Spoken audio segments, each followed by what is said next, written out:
everybody, and welcome to Vinyltreasures. I'm your host, Johnny G, John Galindo, coming to you live on this Saturday, November 22nd, 2025, 50s and early 60s edition of the Vinyltreasure Show. I want to thank you for joining Johnny G on this, what is it now? It is 38. It says 38 and clear. It was kind of like rainy today, and then it got sunny out. It was kind of, and I'm telling you, I apologize for being late. I'm surprised they even got here. It was on what Art said I was 5 minutes late. Well, I really was done with the show. Then Charlene finished it up, but I couldn't find two records. Unfortunately, I didn't find Indrajit's request, and the other one was that song. It was filed incorrectly. Okay, I had that filed in the B. It should have been, I filed my 50s selections under count, but that was under Basie. So I looked in all these roulette boxes, and my mother was helping me. The Simon Crumb was the one I couldn't find. But anyway, we opened up tonight with a request for listener Bust the Bass in our YouTube chat. And that's the first time I have opened up the show with this jazz pianist, organist, band leader, and composer born William James Basie.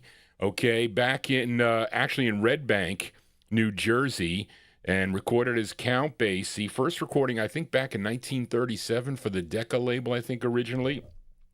But recorded for many, many different labels. He hooked up with Morris Levy and the Roulette record label for lots and lots of releases. That one there, his seventh release, okay, which was a theme song of a television show, if any of you remember that television show. It was a drama, a crime drama series. M Squad was on NBC TV between 1957 and that's got to be 60, Charlene. Okay, starring Lee Marvin. Okay, and it's a tune written and performed there by Count Basie. Count Basie and his orchestra. October 1958 release on the Roulette record label. The M Squad theme. Well, you're here to the Johnny G Squad theme. Thank you all for being here. If you are new to this program, please consider subscribing to my YouTube channel. That is what we'll say that now, but let us open up here the vocal portion. I have everything is a request. I have an Acappella record from I think it's the second to last song of the night from 63. I have a Collector's Corner in 1960 out of California. I have a kind of a tribute record to someone today who was a very emotional day for that person. And I picked this record to open up the show tonight. It's usually an up-tempo, but you know we play the music chronologically here. But let's open up with this cool record. I heard this song on the Time Capsule show sometime in the early 1970s when I was in high school, tuned into that program. The group is, the singer on this, I should say, is from Brooklyn, New York. And he signed with Thomas Robinson's Atlas record label in late 1956. I think he was 14 years old, possibly at the time. Had two releases on the Atlas label, and he was backed up by a New Jersey vocal group who had two previous releases on the Atlas record label. They were called the Parakeets. And this is his second release on the Atlas label from April 57. We open up the vocal portion with Vic Donna and the Parakeets on Atlas Records. It's called Count the Tears. Here you go.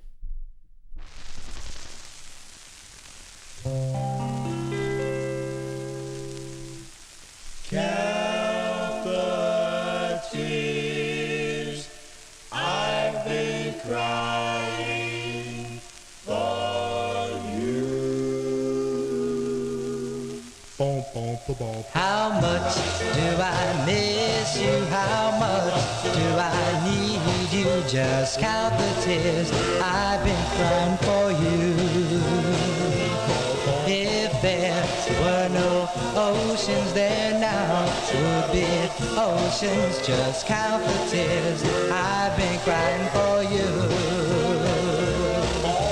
Dear, I had your love and I was happy there. Please give me back your love. happy again. How much do I love you? How much do I need you? Just count the tears I've been crying for you.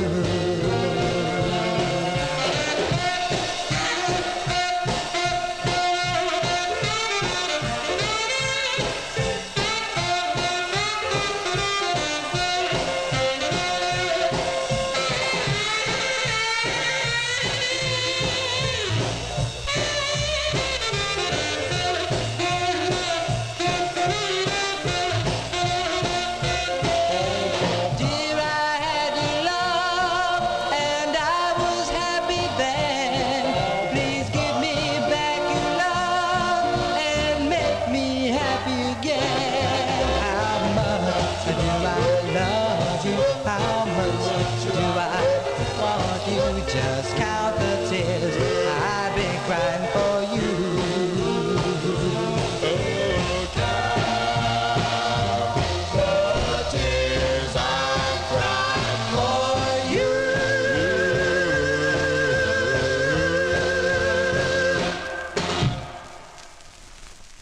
Here you go. That's our opener, vocal opener for tonight, for this Saturday evening Vinyl Treasure show. That's the sound of Vic Donna and the Parakeets and Thomas Robinson's Atlas record label. Count the Tears came out in April of 1957. And again, I didn't have that 45 until I purchased that Relic LP. It was the best of Atlas Angletone, those Relic LPs that Don Folletti put out with his other partners. They were really great albums, especially if you couldn't, a lot of the records were very difficult to find and some unreleased gems. So I recommend, if you are not really that you have to be a collector, but if you like this type of music, you should purchase those Relic LPs. I think they're on CDs now too. You can get them on CD, but that is good if you're into this type of music. I know we have a lot of new listeners to the program here. They've never heard any of these records. Very similar to when Johnny G first got into the music. Record collecting is still alive and well, that is for sure. But we count down the music chronologically here on a Saturday evening with your requests. So if you do have a request, you can send it to Johnny G at Vinyltreasures at AOL.com. So I think the big years tonight are 57 and 58. So Arch and Mike, I know you like those years there. So those are the big blocks on tonight's show. But we're going to open up with a real early one here. And I think this is an original 45. I forget when Mercury started with their 45s, I think in 49, because I don't think this is a later press. I don't know. Maybe it is. But this was not on 45 Cat. So I should have scanned this for Reed, but I did not do that. But this is a request for Frank and Jerry Gingaro in our YouTube chat room. This, the 78, I'll say, was released in June of 1949. And this is Steve Gibson and the Redcaps. They signed with the Mercury Records in late 1947. And Charlene has here, this was their 10th release for the Mercury label. Now, the group at this time included Romaine Brown, Emmett Matthews, Earl Plummer, Jimmy Spriggs, and Steve Gibson, who is doing lead on this. And this song dates back to 1940, recorded by Sammy Kaye with the vocal by Tommy Ryan on Victor Records. Of course, this record became famous by Fats Domino. Fats Domino on the Imperial label in 1956 had a big hit with this. Let's give a listen to this rendition from June 49. Steve Gibson and his Redcaps on the Mercury label by request for Frank and Jerry Gingaro, their rendition of the tune Blueberry Hill. Here you go.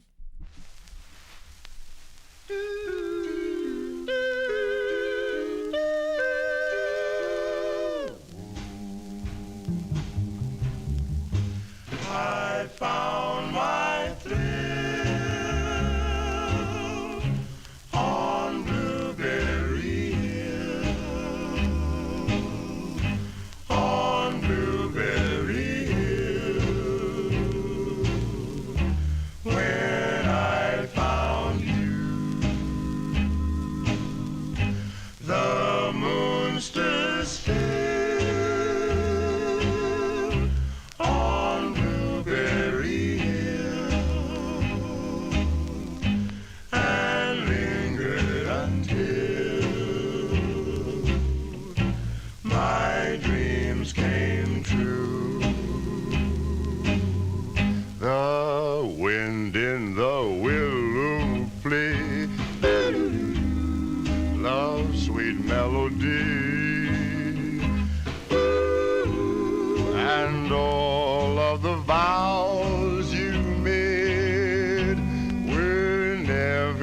to be. Whoa. Though we're apart, you're part of me still. For you were my thrill on Blueberry Hill.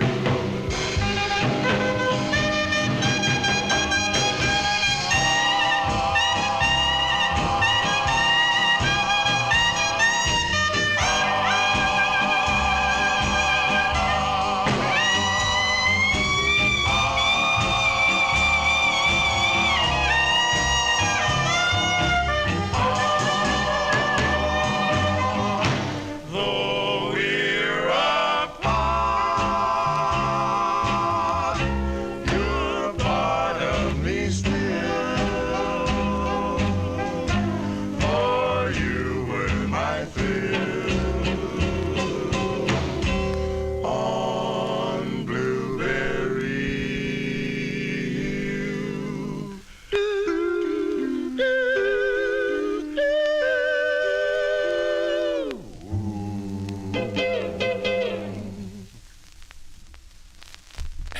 There you go, Johnny G. Almost got caught here. There you go. But that one there, oh, you like that tune there in the YouTube chat room there. That's the sound of Steve Gibson and the Redcaps there, June 1949 release. That is not the original version of Blueberry Hill. It goes back further than that, back to 1940, a vocal by Tommy Ryan, Sammy Kaye and the orchestra, with Tommy Ryan singing on that on the Victor label. But of course, a record made famous by Fats Domino. That one there from June of 49 on the Mercury label, their rendition of the tune Blueberry Hill. That's going out to Frank and Jerry Gingaro. Of course, Frank Gingaro, one of the co-hosts of the Rhythm and Blues Serenade, along with Gordon Skagberg. That is Sunday afternoons on WRHU-FM 88.7 on the dial out of Hofstra University.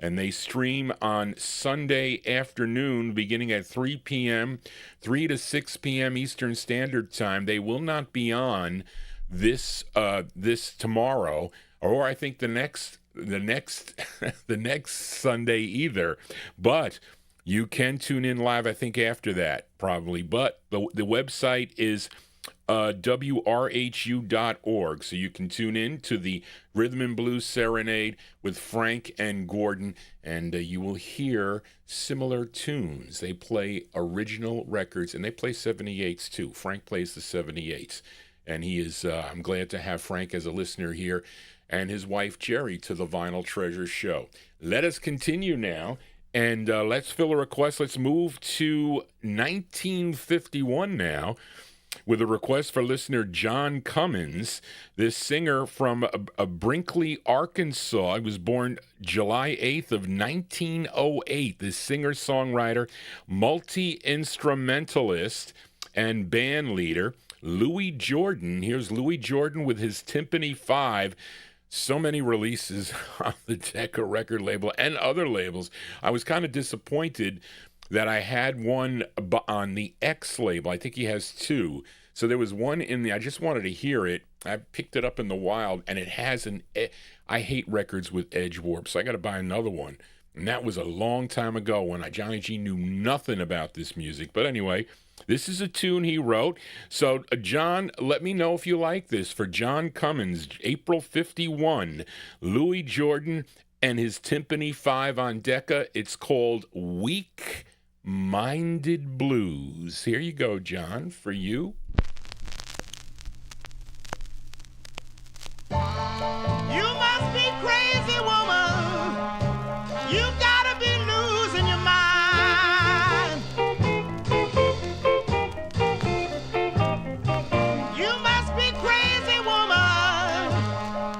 You gotta be losing your mind.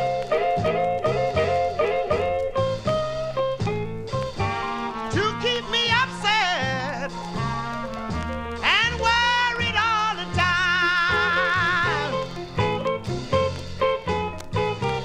Yes, baby, I ain't gonna stand for the way you treating me.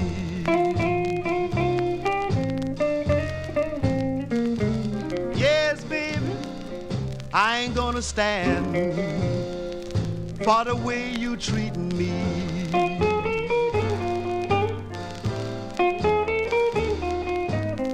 If you don't straighten up, baby, I'm going back to my old used to be.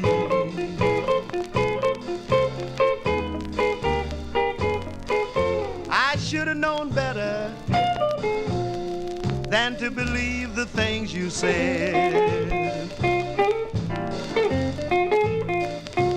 Yes, baby, I should have known better than to believe the things you said.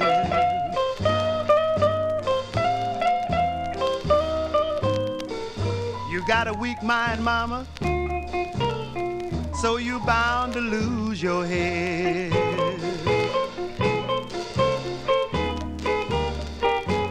Yes, some of you women don't know when you're doing well.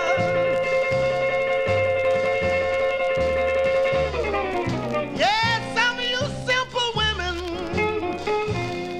don't know when you're doing well.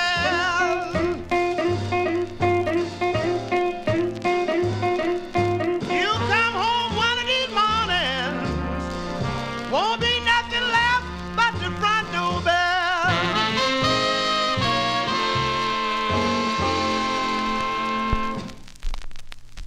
There you go. I want to send that one out to listener John Cummins. That's the sound of Louis Jordan and his Tiffany 5. That on the Decca record label, April 1951. Weak Minded Blues is the name of the tune. Hold on a second.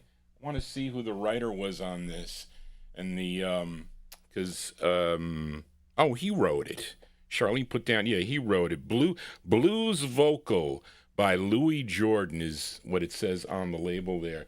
And the Deccas play nice. They do. 78s, it depends on the 78s. Most of the promos play nice on the Decca 78s. But that one there, April 51, Weak Minded Blues. Johnny G's not your weak DJ, not on a Saturday. Got something to say, though, about kind of like spreading this show around, because not all the podcasters get notified by YouTube. They like my channel because they gave me a bunch of reasons why they like it. So they've been communicating with me. You can't really talk to anybody. Of course, it's AI generated, of course, which they monitor this show also. But I forgot to mention we're on Oldies and More Radio also. Maybe I said that. It's kind of like baked into my head. But they said that my show is I have something called a hype feature, okay?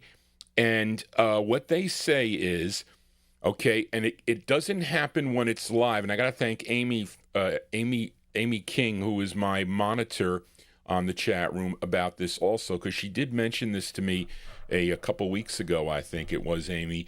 But they said for the first 7 days after you publish the video, so this video that I'm doing live here, after about an hour or so after they run it through the filters, it gets published. Many of you that do podcasts probably upload a video versus doing a live stream. And there's different rules, especially when you're dealing with music with the live stream. That's why I always ask for people to subscribe. But they said that 7 days after you publish a video, viewers will see the option. It's called hype, Hype. Okay, when a video is hyped, okay, points are immediately applied to the video. And this does not apply to those of you that are watching me on your PC. It applies only to the tablets and your phones. That's where you'll see it. I think that's how, because I don't see it on I see it on my mother's iPad downstairs, and you'll see it on your phone. It says, empower your fans, and you are my fans. It says, with hype, viewers can rally around your latest upload and let everyone know it's worth watching. Thank you, Arch. Okay.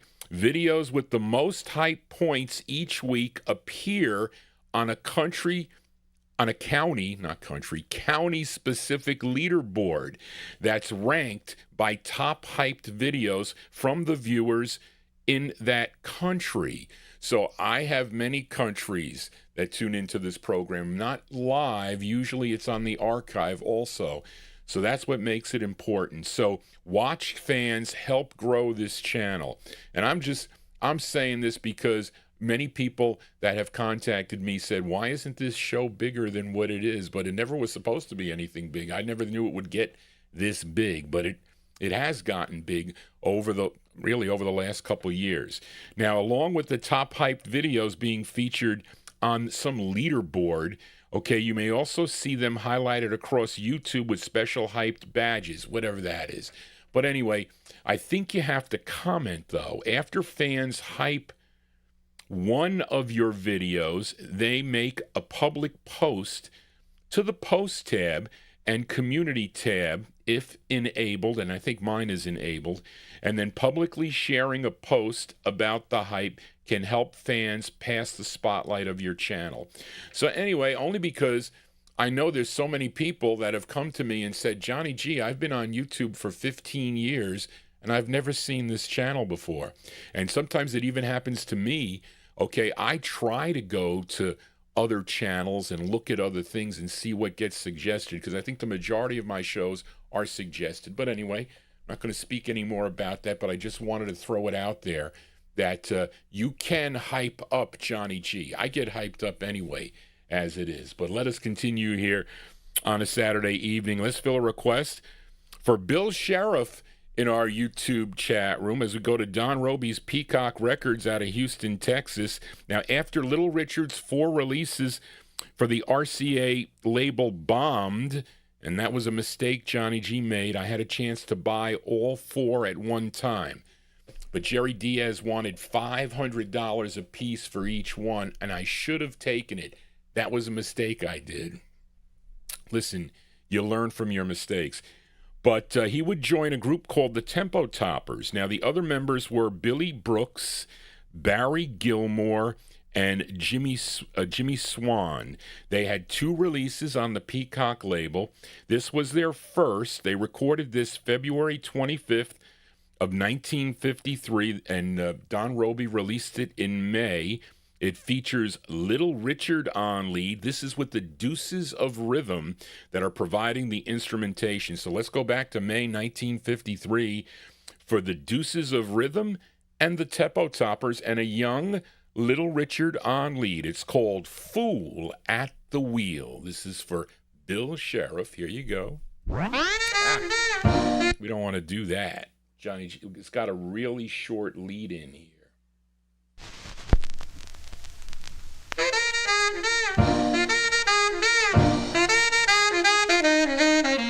Watch out, there's a great big fool at the wheel. Yes, at the wheel. Watch out, there's a great big fool at the wheel. Yes, at the wheel. Because he's driving a brand new automobile. Yes, automobile. Watch out, now this is where the trouble begins. Watch out, now this is where the trouble begins. Yes, begun. Because he's drinking his whiskey and gin. Yes, his whiskey and gin.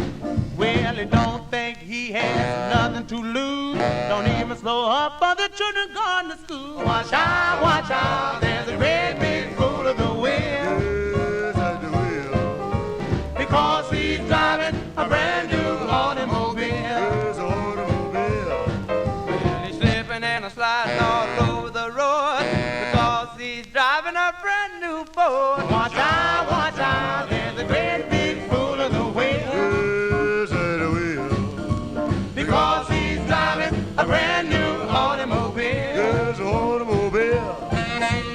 Drive, fool, drive. Drive, fool, drive. Drive, fool, drive. Drive, fool, drive. Drive, fool, drive. Well, drive, drive,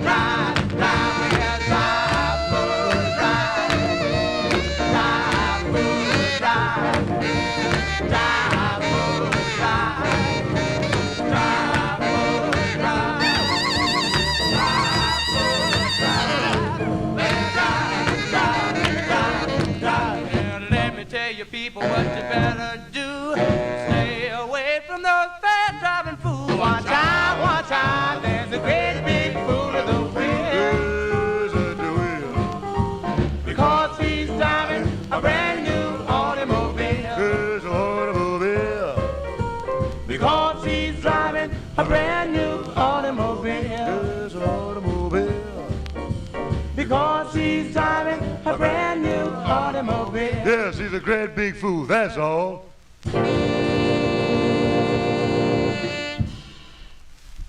There you go. That one there going out to Bill Sheriff in our YouTube chat room. That's early Little Richard there. Little Richard on the Peacock record label with his group called the Tempo Toppers and the Deuces of Rhythm backing them up. May 1953, Fool at the Wheel. Now, Roby would re-release that. I think he released the other one, too, when Little Richard starting having hits on the specialty label, but the label design is different. It's like kind of like the shiny Peacock label. And he was putting stuff out, too. Did the same thing with a Big Mama Thornton with the Hound Dog. When Elvis had the hit with Hound Dog, he also re-released that. These label owners were no dummies. They were pretty smart and conniving, too. Johnny G here, not conniving.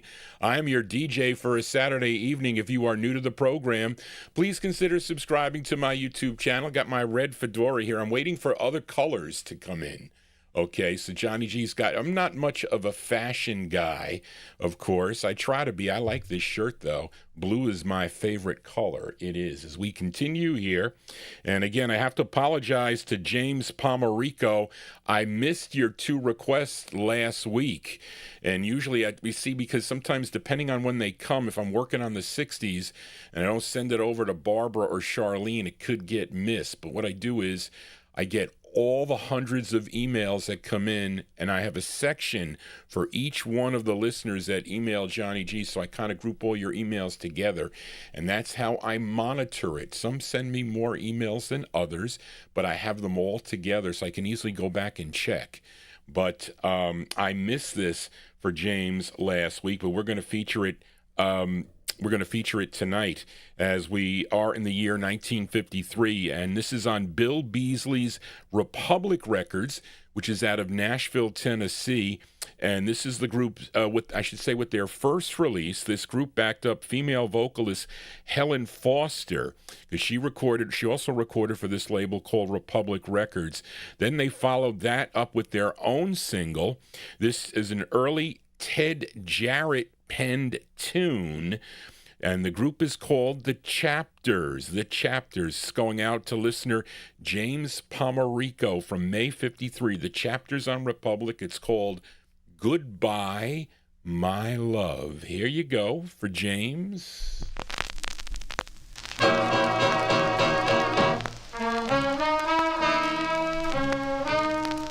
Lord have mercy,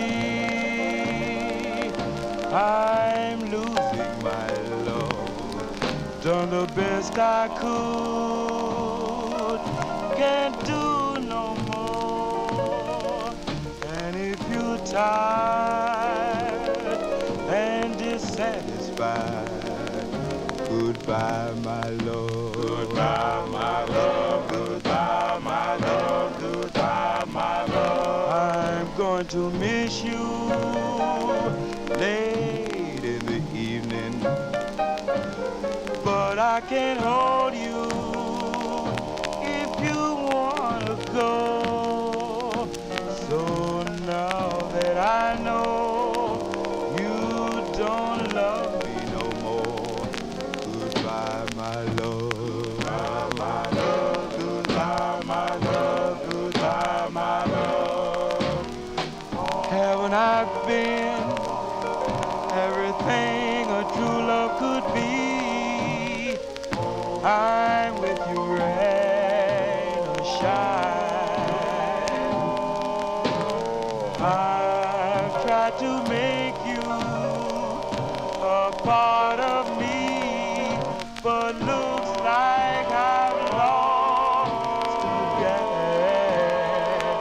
I don't know why you have to leave when you know I love you so. But take your new love, forget my true love. Goodbye, my love. Goodbye, my love. Goodbye, my love. Goodbye, my love.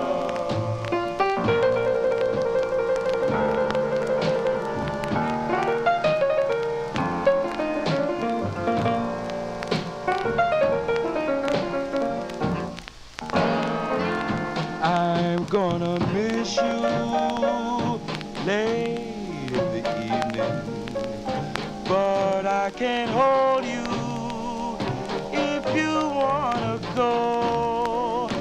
So take your new love, forget my true love.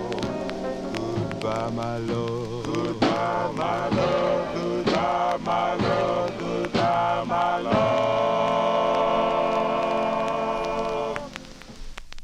There we go. That one there going out to listener James Pomerico, The Sound of the Chapters. Apologize for the pops on that one there. But that record would never go over if I was broadcasting on like Sirius XM or something. They would not like the pops on there. It doesn't sound good when they put it through their system. That doesn't sound that bad on my system, but that's probably my worst condition Republic 45. I think I have them all. Maybe missing one of the, I don't know. I got to go back and check. I'm not, I got so many records I don't remember. I used to use the Kreider book as a kind of like a, like a checklist. Like Arch, like the baseball check, they used to get those checklists in the baseball packs and used to go and check them off. I'm missing this one, because some cards just never showed up in a lot of the packs. I don't know why, but those are the chapters, May 53, by request for James Pomerico. Goodbye, My Love, on the Republic record label. Let us continue here. Let's go to Harlem, New York now with this request for listener Karen Efron in my YouTube chat room. Again, Karen Efron did a wonderful spot here with her guest spot on a Thursday on the 13th earlier this month. It's still up there. If you missed it, you can check it out. Karen, there's also, I started a, on the community tab, I started a, I guess I got to start the conversations, but I thanked you there and other people commented there. So I think you can go and answer them, but it's on my wall. And she also, I think, posts on Facebook also. But she did a wonderful spot here, and I hope she will be back next year sometime. But she requested this great group out of Harlem, New York, and it's their debut single came out on Bobby Robinson's Robin label, a song called Where Are You? But then they signed with Robert Weinstock's Prestige label. And this they had two releases on the label. This is their first. And this one features Bobby Williams on lead. It's with Tico Wilshire and the orchestra. And this is an early styrene. Johnny G likes the early styrene. They're not as bad as the later styrene, but it's from January 53. Here are the Mellow Moods on Prestige for Karen Efron. It's called I Tried and Tried and Tried. For Karen, here you go.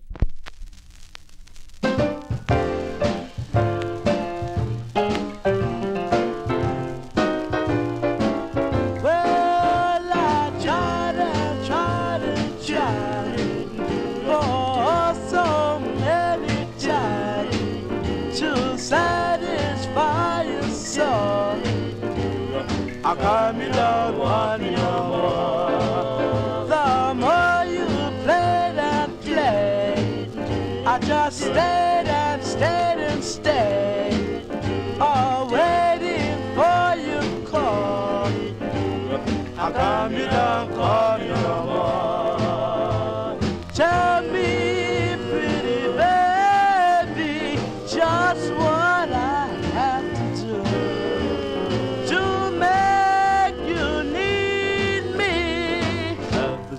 I need you. Yes, I hoped and prayed and prayed that I would see the day when you would be my own. 'Cause I'm tired of being alone.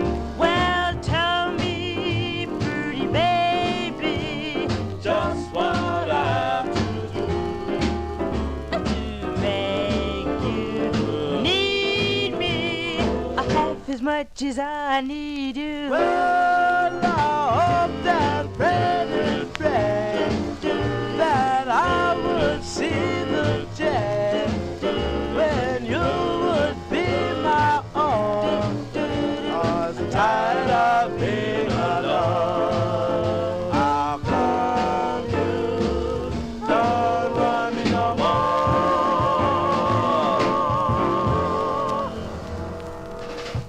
Yeah, the Mellow Moods there. They can do the up-tempos also. That one there going out to Karen Efron in our YouTube chat room. The Mellow Moods there. Bobby Williams on lead for that one, January 1953.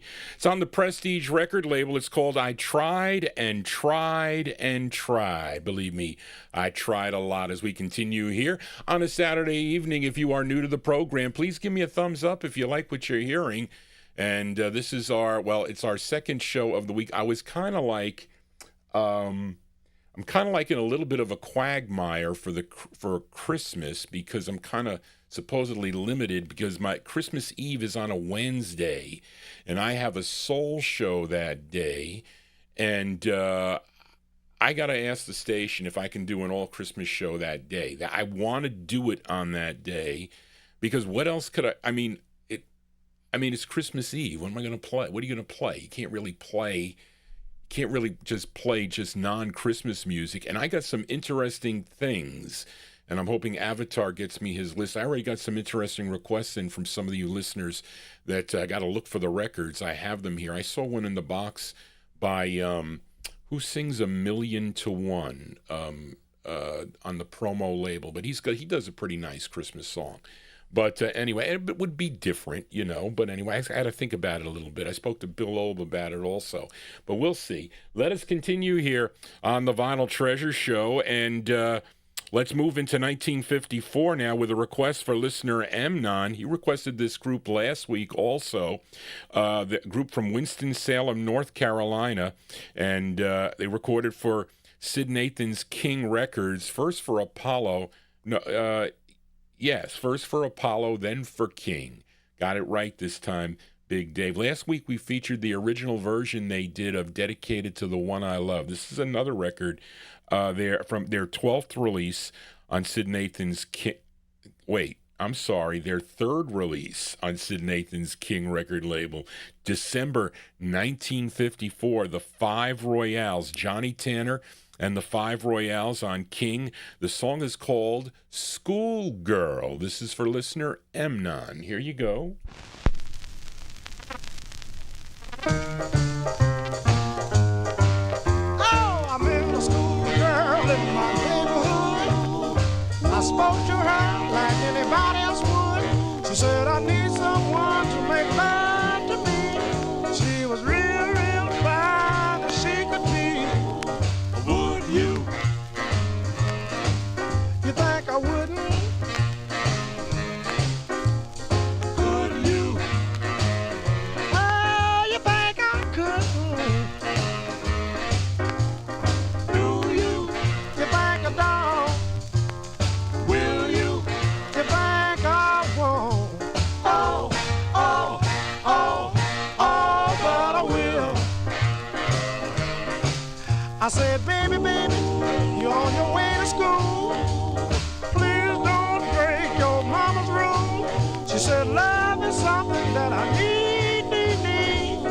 Please take some of this love from me. Would she? You think she wouldn't? Could she? Ah, you think she couldn't? Do she? You think she don't? Will she? You think she won't?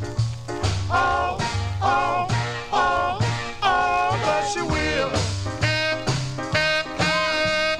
Ooh, girl.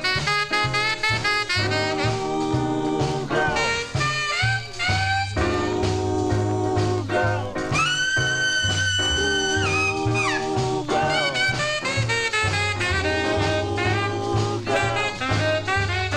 Ooh, girl. She could rock, rock, rock all by herself. She could rock it from the floor shell. Schoolgirl, what's wrong with you? She said, I just want to show you what my love can do. Would she? Ah, you think she wouldn't? Could she? Why you think she couldn't? Do she? Think she don't? Will she? Think she won't? Oh, but she will.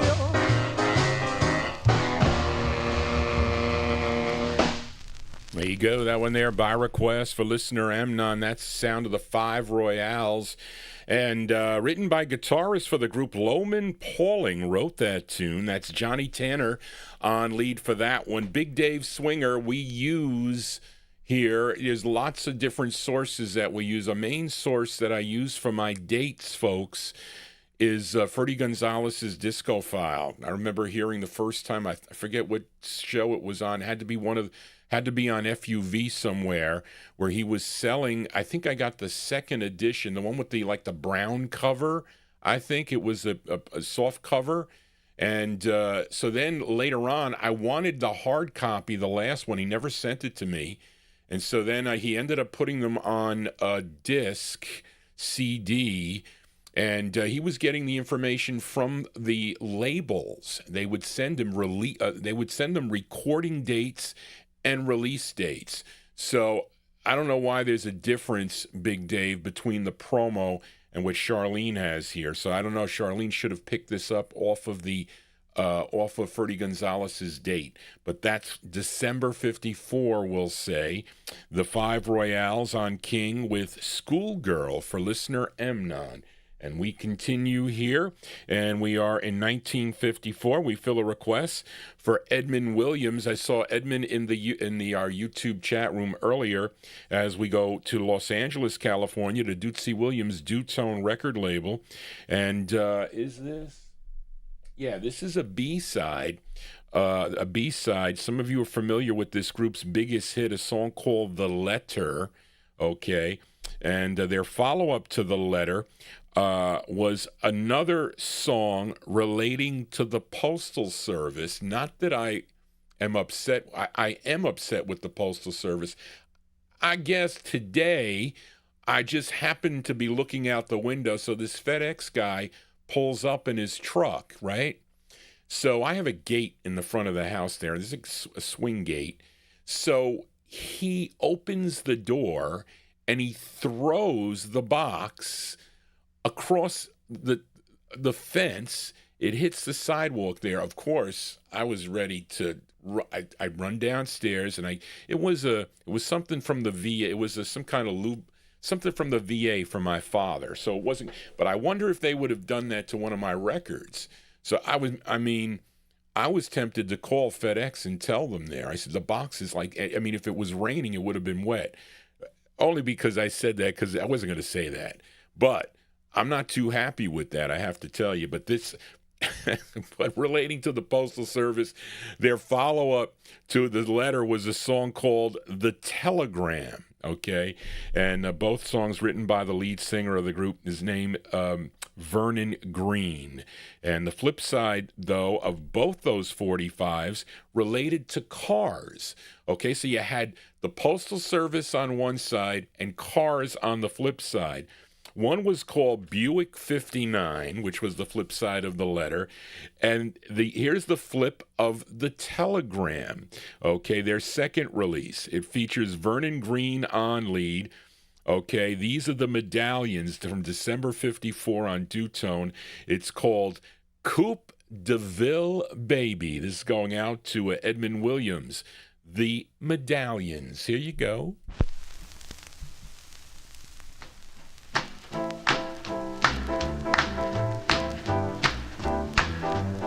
Got a Coupe de Ville, baby, boy, you know how I feel.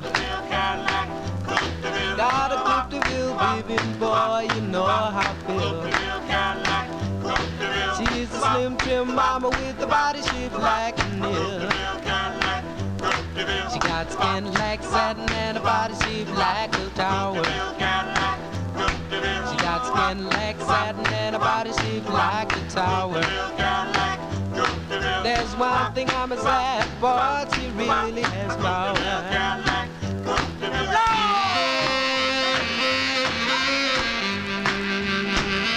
Dig that crazy one! No, no, no!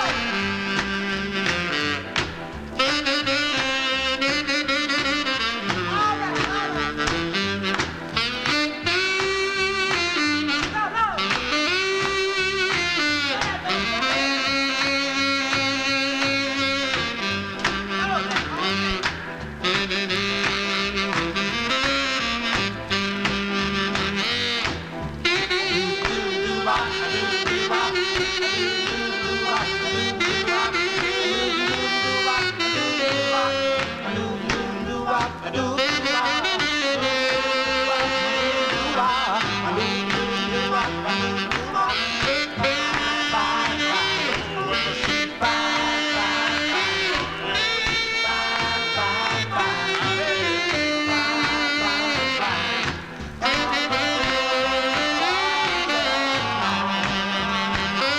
Well, she's fine, fine, fine, fine, boy, that girl is fine. Well, she's fine, fine, fine, fine, boy, that girl is fine. She's supposed to be baby, but she's mine. She's built for comfort, full of class. Give you thrills just to see her pass. Got a coop to be boy, she sure is fine. I'm glad that she's not mine.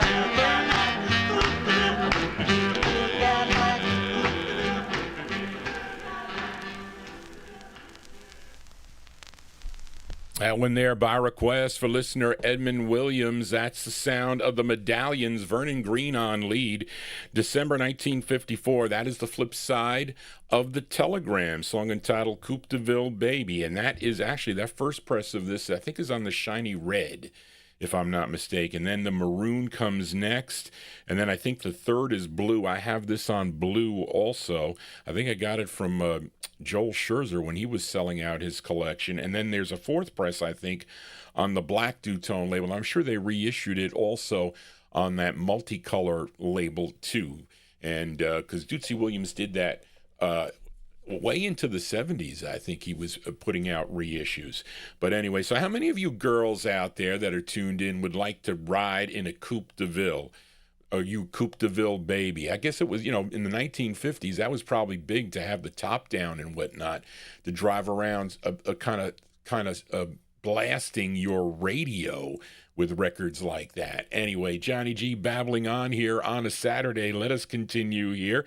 We are in the 1954 block. Somebody asked if I was playing the Ink Spots. Well, here they are. And this is a request for listener Joe Shacatano. A couple weeks ago, we featured a great tune by them, Here in My Lonely Room, which was their first. Okay, I think that was James Pomerico we played it for. This one is a request for listener Joe Shacatano, and it's Charlie Fuqua's Ink Spots. Now, the other members were Jimmy Holmes, Harold Jackson, Leon Antoine, and Isaac Royal. And they signed with Sid Nathan's King Records in the fall of 1953. They had 9 releases on the label through 1955, and Joe requested... No, that's not correct, Charlene. That ain't right. That ain't right. I don't know. I'm not going to say. This is from March 1954. Here are the Ink Spots on the King record label going out to Joe Shacatano. It's called Am I Too Late? This is for Joe and anybody else that likes the Ink Spots. Here you go.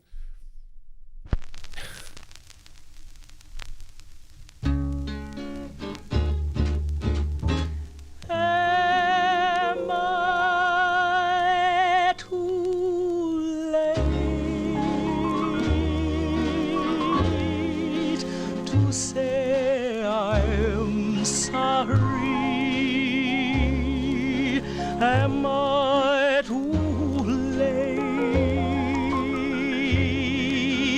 to say I care?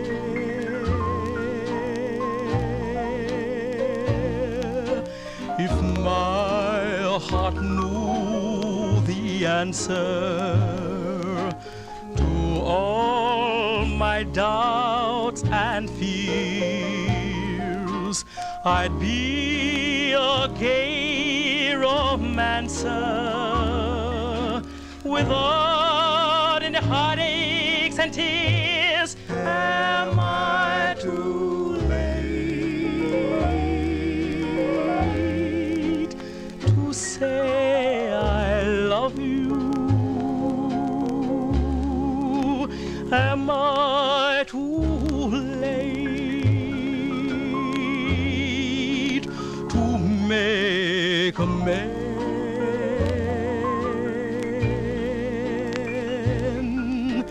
Just say the word and I'll be there to share your every fate. Please tell me, am I too late?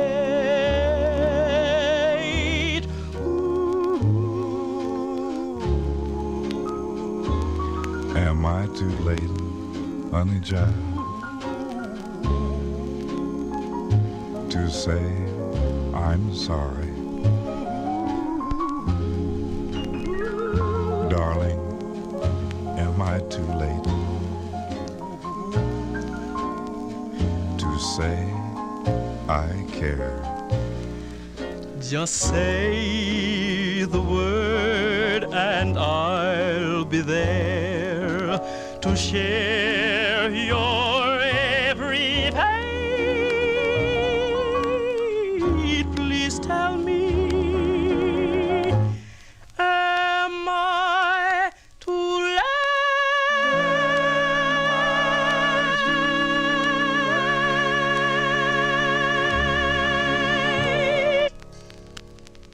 Yeah, I like that one there in the YouTube chat room. And I don't know, Charlene, that is not the right lead, I don't think. But that's from the copy from the other from the other write-up.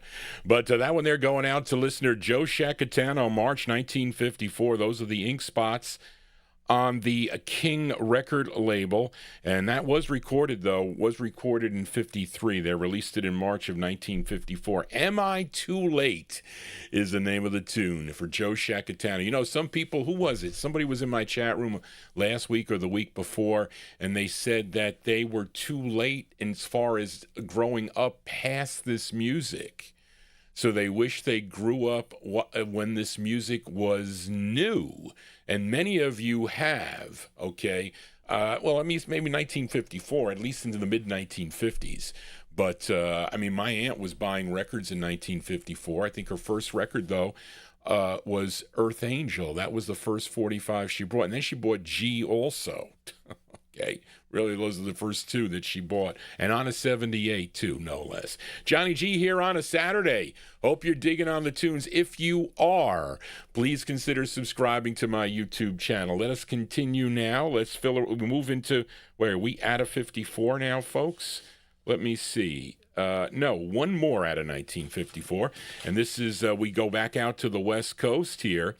Well, we go out to the West Coast to the Aladdin record label. This is a request for listener Julian McCroy. Okay, now many of you probably thought this group was from California. They were called the Dodgers, okay? I know we had some... Freddie is a Dodger fan, I think. Or maybe we have some ex-Dodger fans in the chat room also. But they were more than likely from Brooklyn, New York, named after the Brooklyn Dodgers. And they were managed by Paul Winley. He would later be the owner of course, Winley Records, and, of course, the Jesters and the Paragons and the Collegians, etc. But this song... is a tune written by Paul Winley and is the group's first of two on Eddie and Leo Mesner's Aladdin Records. Okay, and the group recorded this in New York with Jesse Stone and the orchestra. Let's go to August of 1954 by request for Julian McCroy, the Dodgers on Aladdin. It's called Let's Make a Whole Lot of Love, the Dodgers. Here you go, Julian. for you. Another very, very tight lead-in dead wax here. Let me get it right, Johnny. Here you go.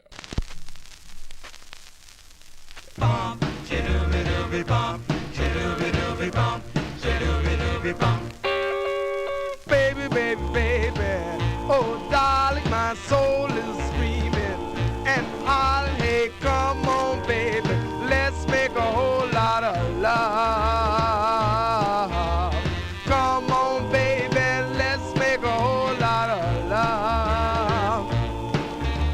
My little heart is on fire, darling, you know my desire, so come on, baby, let's make a whole lot of love. Come on, baby, let's make a whole lot of love. When you hug me and you squeeze me, darling, you know I'm pleased. Your sweet kiss don't never miss and knock me to my knees. Baby, baby, baby, I ain't jiving, this ain't no time for cutting out, so come on, baby, let's make a whole lot of love. Come on, baby, let's make a whole lot of love.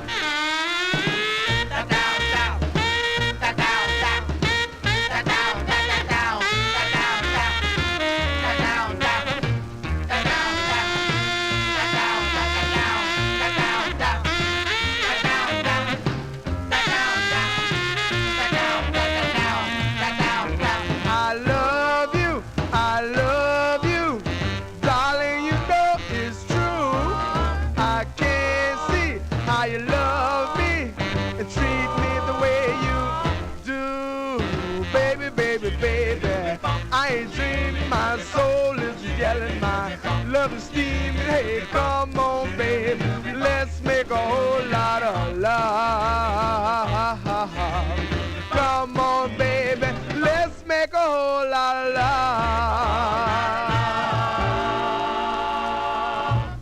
Yeah, those are the Dodgers. The Dodgers there on the Aladdin record label. That's their first of two. I showed you the maroon copy. I don't know which one was first because maybe this is the transition. I don't know if the blue was the second. I don't know what happened or where the cusp is. If I look in that book, I want to show you about a couple books here. Wait a minute. Let me see. I think this is it. Yeah. This is a pretty cool book, this book here. It's old. Somebody bought it when I talked about this book the last time. But anyway, let me see what it says for Aladdin, just for curiosity's sake, because I wasn't sure. It says, here we go. This is Aladdin number 3. All right, see, 3. This is what it says. It says Aladdin had a 100 and a 200 series in the 1940s. These as well. Wait, it doesn't sound right. These as well as the beginning of the 3000 series were all 78 RPM. Many of the original recordings are delta pressings, and the prefix 45AL is used extensively. Well, it just says AL. I don't know. But again, lots of things were discovered after, 1980-something for this book. So it says here, number 3055 through 3259, which is this one, is the blue label. Then it says, so this is right on the cusp. So this is the truth. This is probably the harder way to get it on the maroon. I don't know, 3260 through 3399. It says blue or maroon. And then it says 3398. I don't know what that one is. Does it say what 3398 is? Yes, it's Thurston Harris, little bitty pretty one. 3398 also appears on a purple label and the later black label, and 3400 begins the black label. So then it gives you a whole list of all the reproductions on the Aladdin record label. That's because of lots of the Aladdin records are hard to find. That one not as hard as their second one, which is Drip Drop, which is a good tune. But anyway, there you go. That's when they're going out to Julian McCroy, Sound of the Dodgers from August 54 on Aladdin. Let's make a whole lot of love. And we continue here. Let's move into 1955 now. Fill a request for listener L.A. Arch, this great group out of Philadelphia, PA. Their debut single happened to be the group's biggest hit. I'm sure many of you know the song When You Dance, although the people that I was working with when I worked for Sony Music in Lyndhurst, New Jersey, in the back office there, and they were coding digital downloads at the time. This was back in, 2004, I think, 2004. I hear them yelling out, "Who the hell are the Turbans?" Did anybody ever hear of a song, When You Dance? Of course, I had to stand up. I was a consultant with them. I used to work for a company called Resources Global Professionals. I was like a backfill guy, although I was with Sony Music for 6 years. So I said, "You don't know? Shame on you. You don't know who the Turbans are." And they were like astonished, these young kids that were coding whatever they were doing. But I said, "You don't know who the Turbans are?" I said, that was a great record back in 1955 with a great lead singer. I'm scolding them while they're doing this. They didn't care. I would do that constantly. But anyway, I said, When You Dance is a great record. It features the unmistakable voice of Al Banks, but L.A. Arch requested the B-side of the 45, and it's a great ballad. It's their first of 6 for Al Silver's Herald Records, July 55. Here are the Turbans, the B-side to When You Dance. It's called Let Me Show You, parentheses, Around My Heart, on Herald Records for L.A. Arch. Here you go, Arch, the Turbans.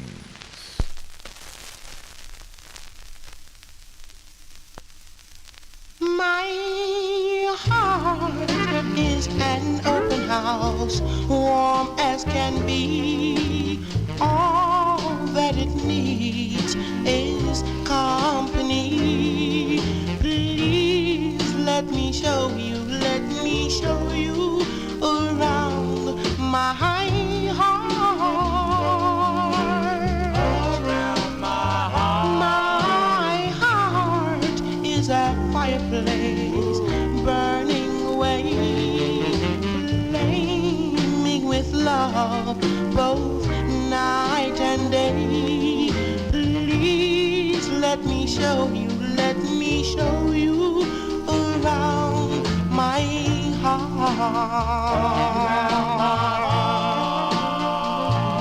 There's room for your sadness, room for your gladness. I'll furnish everything you need. So darling, I plead, come into my waiting arms. Trust in me, dear. Give me a chance to prove that I care. Please let me show you around my heart. Around my heart. There's room for your sadness, room for your gladness. I'll furnish everything you need. So darling, I plead, come into my waiting arms. Trust in me, dear. Give me a chance to prove that I care. Please let me show you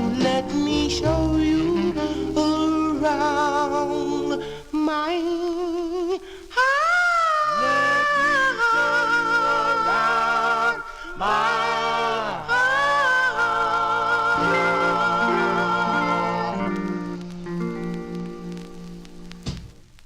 Sounds of Philadelphia here on the Vinyltreasure Show. That's Al Banks' unmistakable voice.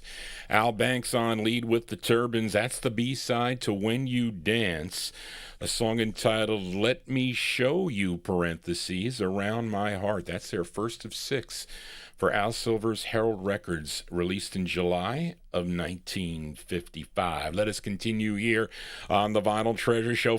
A B-side request here for listener Daniel Kubacki in our YouTube chat room. Last week, I played their first release, Heaven and Paradise, for Steve B. That was a dedication to Steve B. and his lovely wife.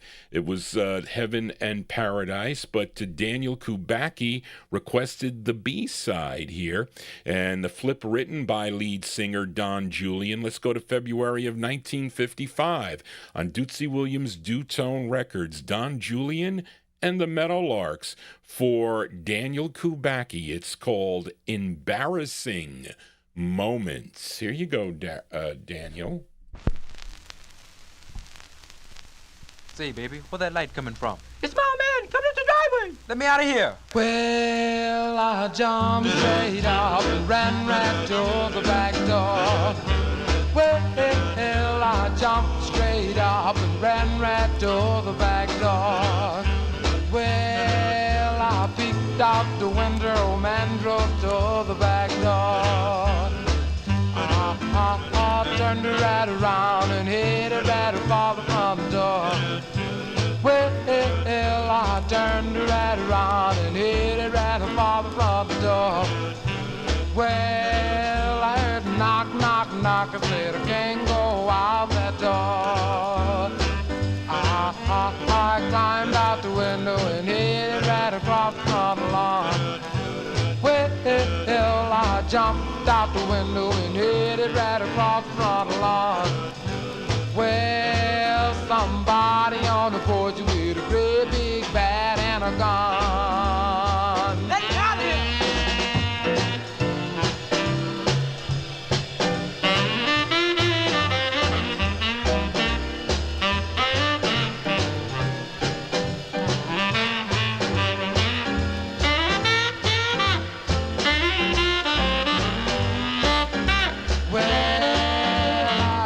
Baby shout, Daddy, as I got out.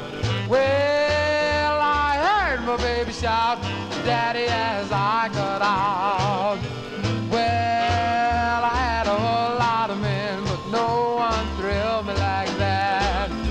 She said, I told my mama, money's hard to find, but a daddy like you would drive me out of my mind. I heard my baby shout, Daddy, as I got out.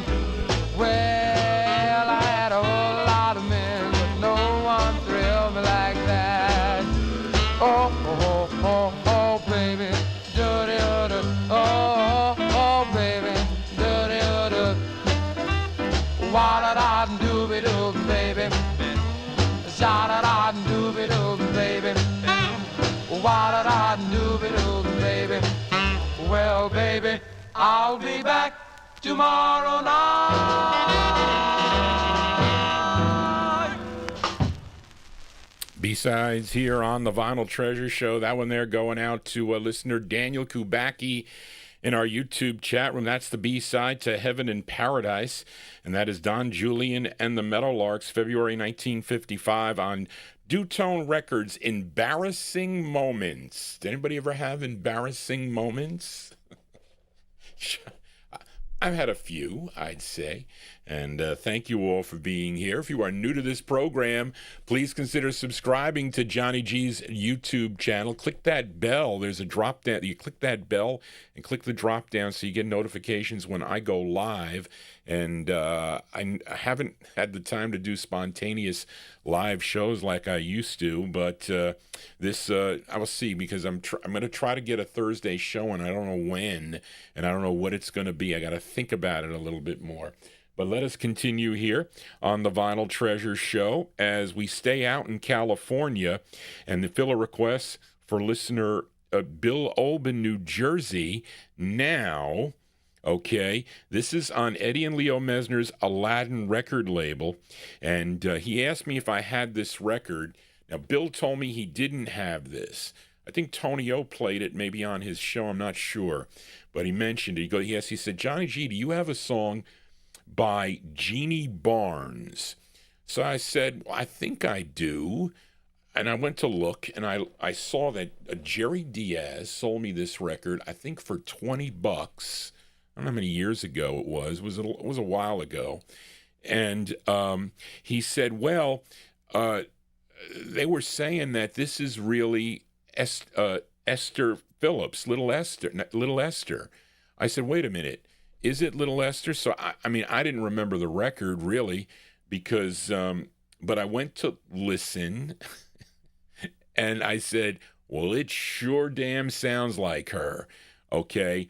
And the interesting thing is, okay, the writer of the song is Johnny Otis, and I sent an email to you, Big Dave, if you knew, when we were talking about Aladdin and where their recording studios were, like if they recorded in New York, or they recorded in California, or they recorded wherever, they used it in their matrix number. This matrix number says J-O. So I wonder if that stands for Johnny Otis, and possibly he recorded this, okay, and then gave it to the Eddie and Leo Mesner to put it out on their label. That's what I think happened, okay?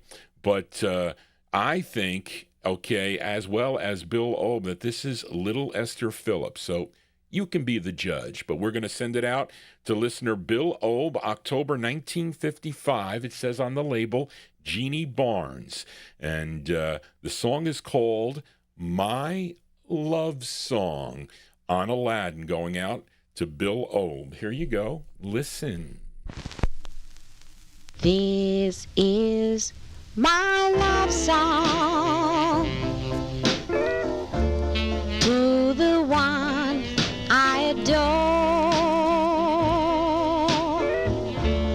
Means I'm yours forever, forevermore.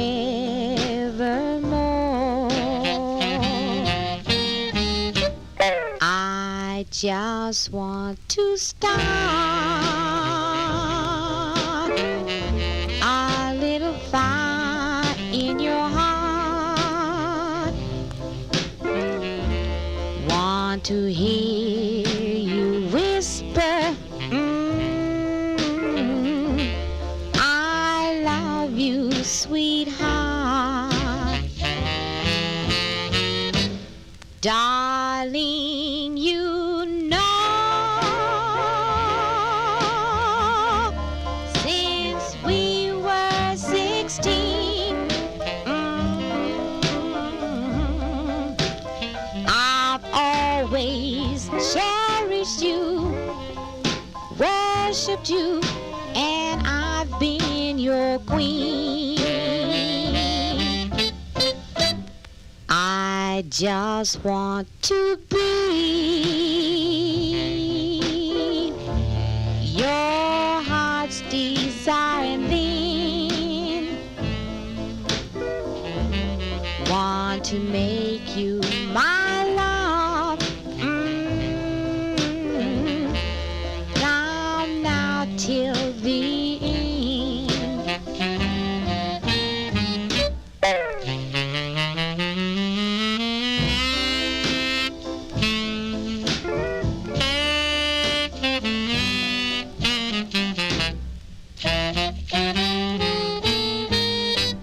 This is my love song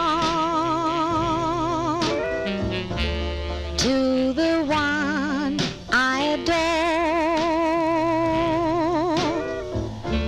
Means I'm yours forever,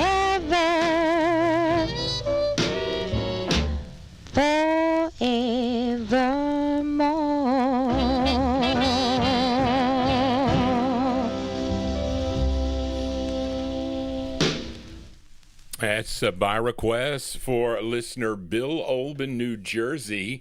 And the consensus is in. Tony Barcia, he says that it is Little Esther. Definitely sounds like her. I mean, I don't think that's an imitation there. That is, but she's under the alias of Jeanie Barnes. And again, Big Dave says that matrix number JO, that's got to stand for Johnny Otis. So he recorded that. Pretty sure. I would probably bet on that thing. But that's October 1955. Jeanie Barnes, a.k.a. Little Esther, on the Aladdin label, My Love Song. Too bad there wasn't a group on that. That would have made that record really extra special, but a good record no less. Johnny G here, spinning my original 45 as requested by you, the listener. If you do have a request or you want to get in touch with Johnny G, you can email me at vinyltreasures@aol.com. That is the contact number here, and I hope you're enjoying the show. I will be back Wednesday evening, and that is, before Turkey Day. So get your requests in to Johnny G. Those are soul records that I feature on that show. Let us continue here. We are in the 1955 block. This is the last one from 1955, and this is a request for Kid Kilowatt in our YouTube chat room. This was the second biggest hit for this group out of New Orleans, Louisiana. Their first was their debut single, I guess R&B hit I'm talking about, I Didn't Want to Do It. But this was their 9th release and their second biggest hit. It features Chuck Carbo on lead, and this charted number 4 on KLCN in Blytheville, Arkansas from September 1955. Let's give a listen to the Spiders. The Spiders on Imperial and their rendition of the tune Witchcraft. The song is called Witchcraft. Here you go for Kid Kilowatt.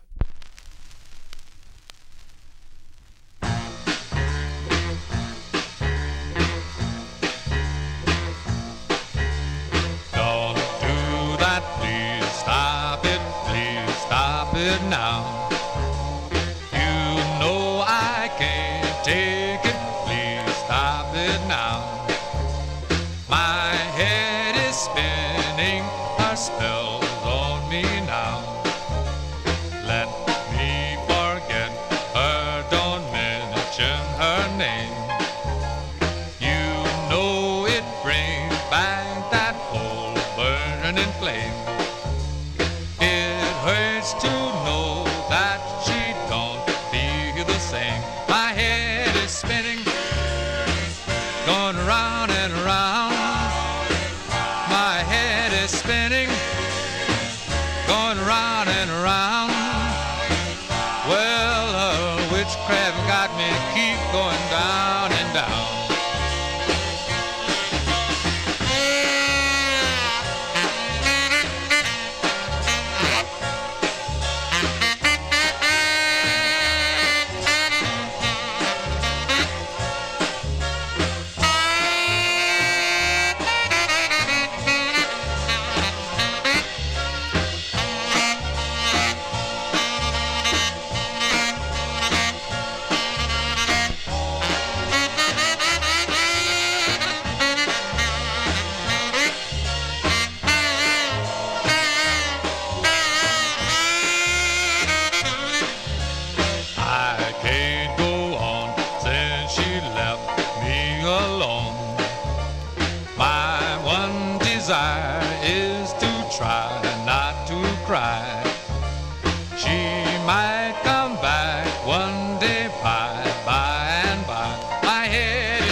Going down and down.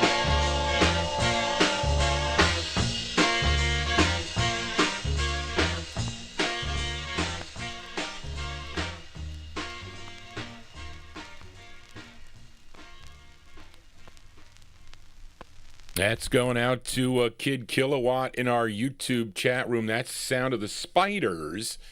Okay, the Spiders there. What did I say? That was their 9th release on the label. I think Chuck Carbo on lead.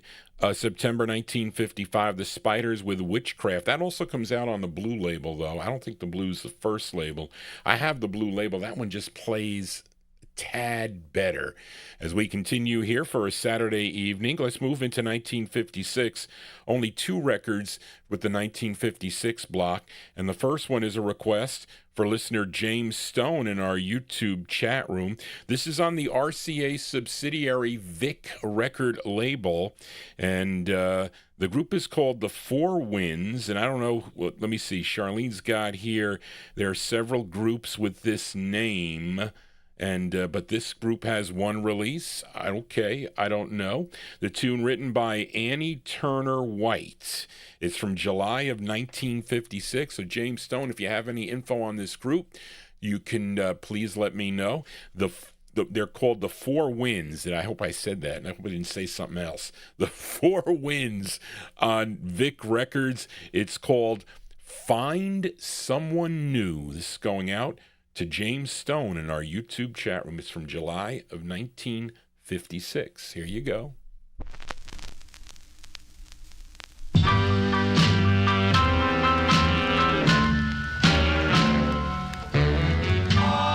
can't go on taking his place. You called me by his name. You say I have his face. Find someone new. Your love will never be true while I'm remembering him to you. Smiles are much alike.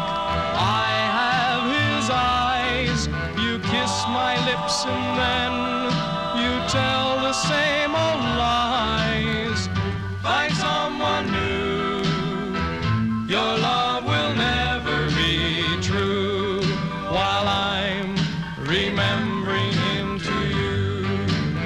Even while we're dancing, you think that I'm him. We look alike, it's true. The only thing that's different that I can see is he didn't love you like I do. So darling, if you love me, drop him from your mind. Don't say we look alike, or you will have to find someone new. Your love will never be true while I'm remembering him to you. Even while we're dancing, you think that I'm him. We look alike, it's true. The only thing that's different that I can see is he didn't love you like I do. So darling, if you love me, drop him from your mind. Don't say we look alike, or you will have to find someone new. Your love will never be true while I'm remembering him to you. That's from July 1956. The sound of the Four Winds, their only release on the Vic record label subsidiary of RCA. That one there requested by James Stone in our YouTube chat room. Song entitled Find Someone New. Let us continue here in the 1956 block here. This isn't a request. This is actually a dedication record that Johnny G wants to send out to Al Bernard. And I've known Al Bernard for a long, long time. And he was one of the many hosts of a radio show called the Moondog Matinee, and it was on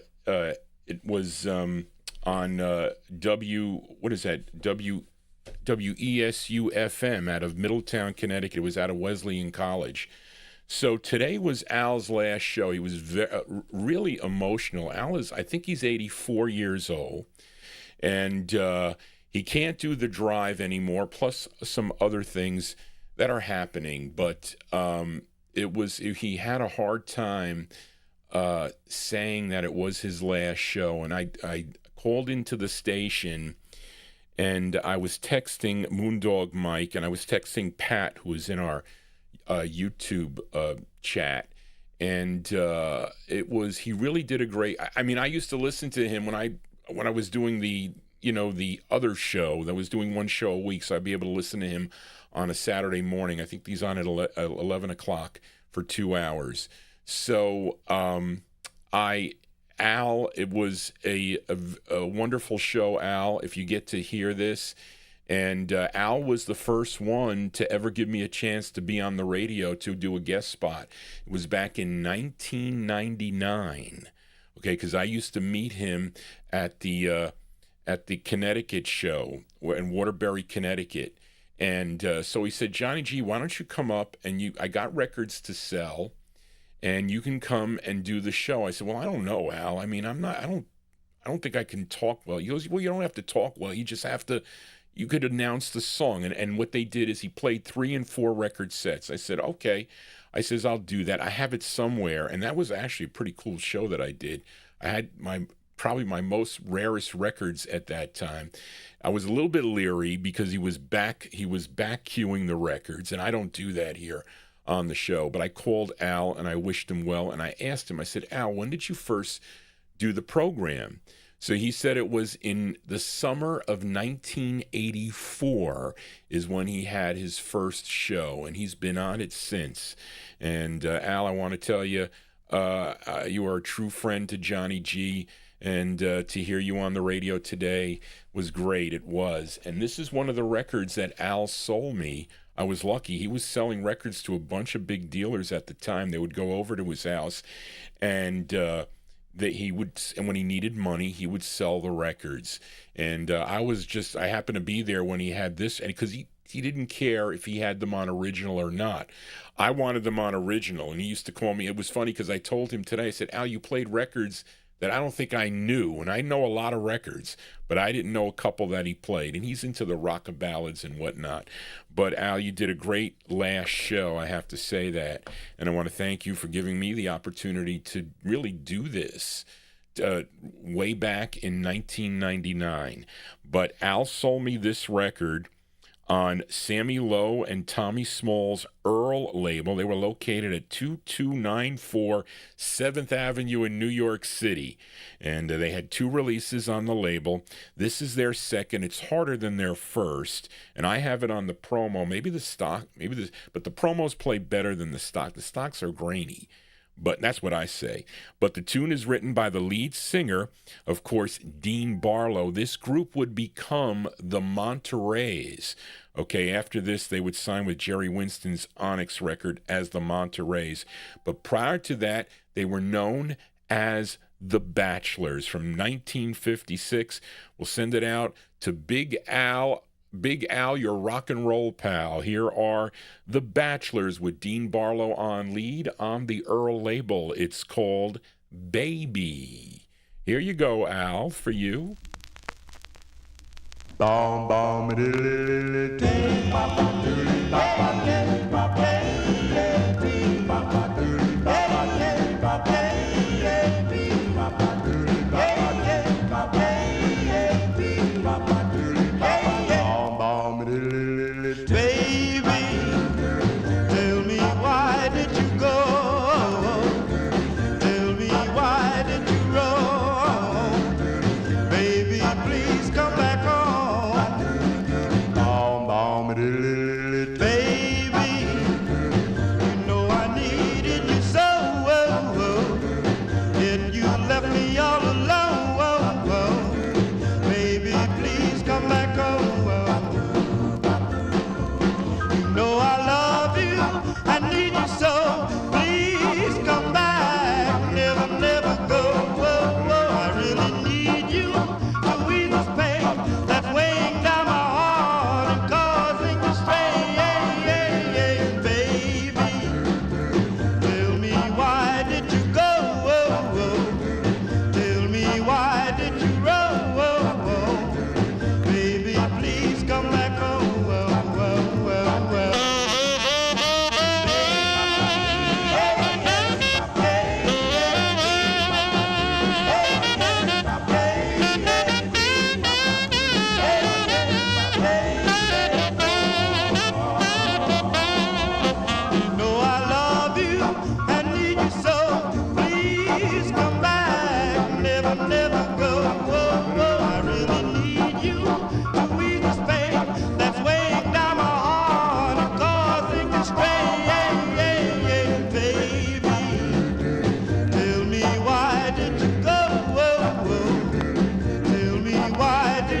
please come back to me. Yeah, yeah, please come back to me. Yeah, yeah, please come back to me.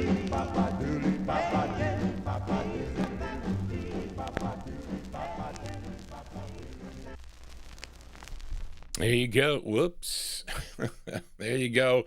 That one there, those are the Bachelors. That's Dean Barlow on lead with the Bachelors there from 1956. That's on the Earl record label, and a song entitled Baby. And I remember when Al, he said, Johnny G, here are a couple of they're a little expensive, but if you want them, you can have them for the price they were. And it was a great price. I'm not going to argue with the price. But he was always great to find lots of those Connecticut groups. I mean, he had a bunch of stuff on drum, and I forget the other label that is at Click, and a bunch of those Connecticut, the big record, what was the one that does Deborah Lee? I forget the name of the group on MZ Records, but he had multiple copies of those records.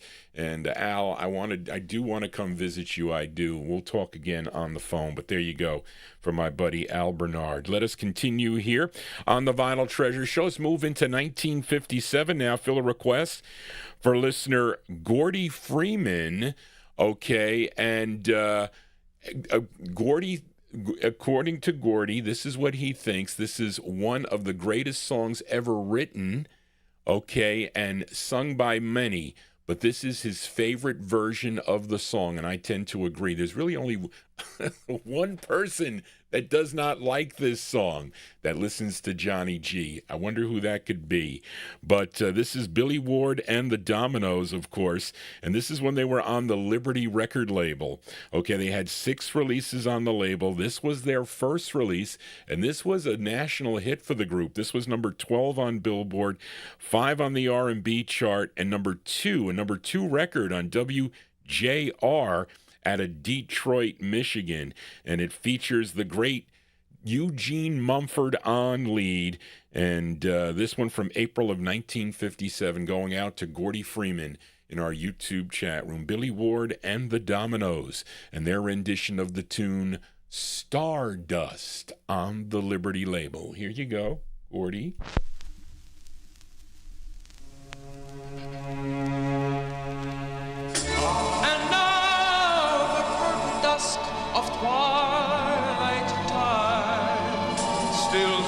The meadows of my heart. High up in the sky, the little stars climb, always reminding me that we're apart. You wander down the lane and far, far away, leaving me a song that will not die.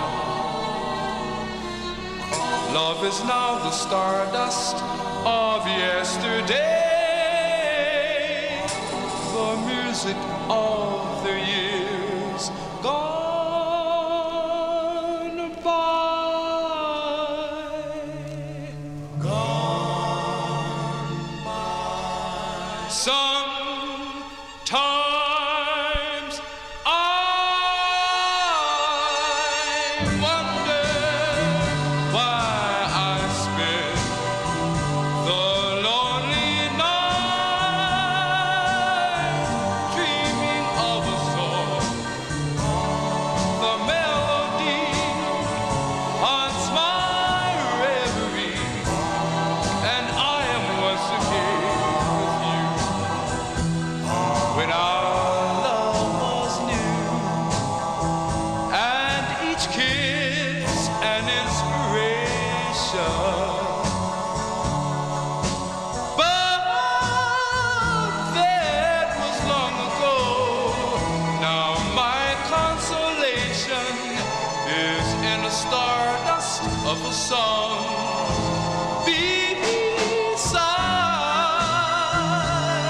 a garden wall. When the stars were bright,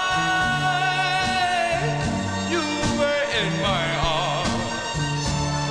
The nightingale tells his fairy tale of paradise where we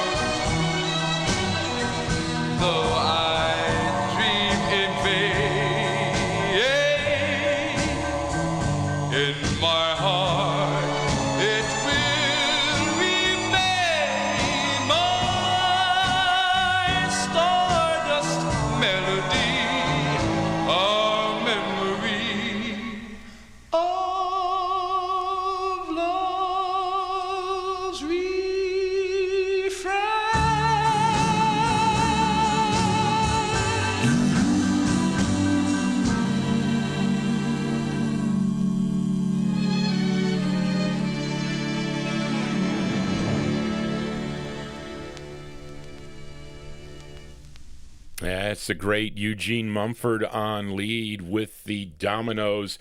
Billy Ward and the Dominoes there by request for Gordy Freeman in our YouTube chat room. Their rendition of the tune Stardust, April 1957 release, their first of 6 on the Liberty record label. Johnny G here on a Saturday as we continue here. Hope you're digging on the tunes here as we move on. And we are, I told you, 1957 is a big block of songs here. And this is going out to listener Gary Spring in Canada. This singer was a member of the Lamplighters. They recorded for the Federal record label. But he left the group to go solo, signed with Eddie and Leo Mesner's Aladdin Records.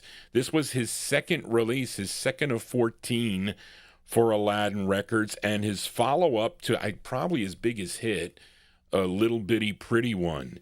And this charted also number 57 on Billboard, number 14 on the R&B chart from November of 1957, going out to Gary Spring in our YouTube chat room, Mr. Thurston Harris. Thurston Harris with Do What You Did. This is for Gary. Here you go, Gary, for you. Do what you did when you did what you done last night to me. Do what you did when you held me whoa so tight.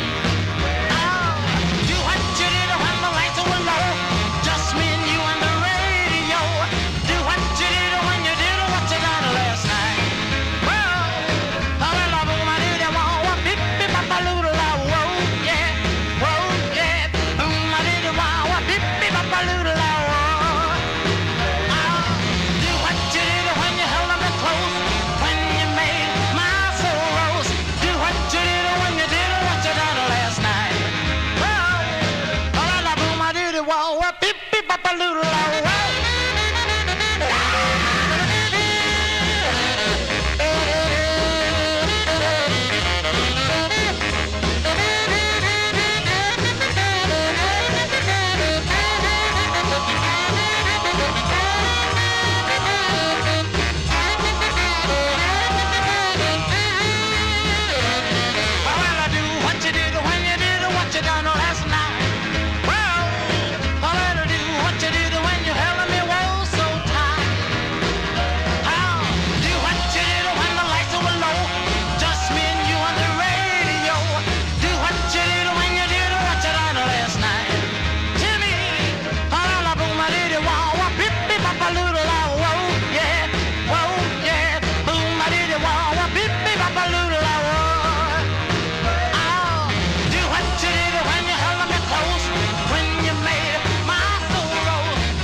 There you go. That one there going out to Gary Spring. Whoops. Move away there, man.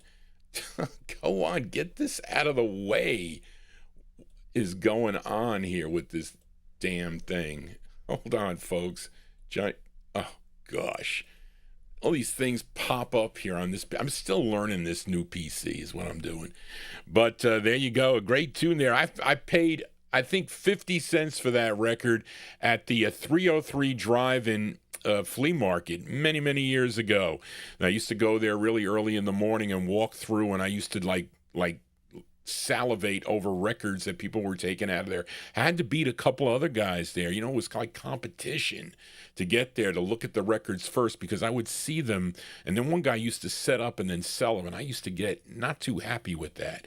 But there you go. That's the sound of Thurston Harris, November 1957. That's his second release on the Aladdin label. Do What You Did is the name of the tune. You know, I forgot to mention the new edition. I know we have many international listeners that tune into the program, or people that just might not know about. There's not many trade magazines that are out today, and I mean, I don't know if is Discovery still out, but it doesn't concentrate on vocal groups or music from the 50s, but Echoes of the Past does. This is the new magazine for this quarter. It's probably the final one for this year, and there's 4 main articles here.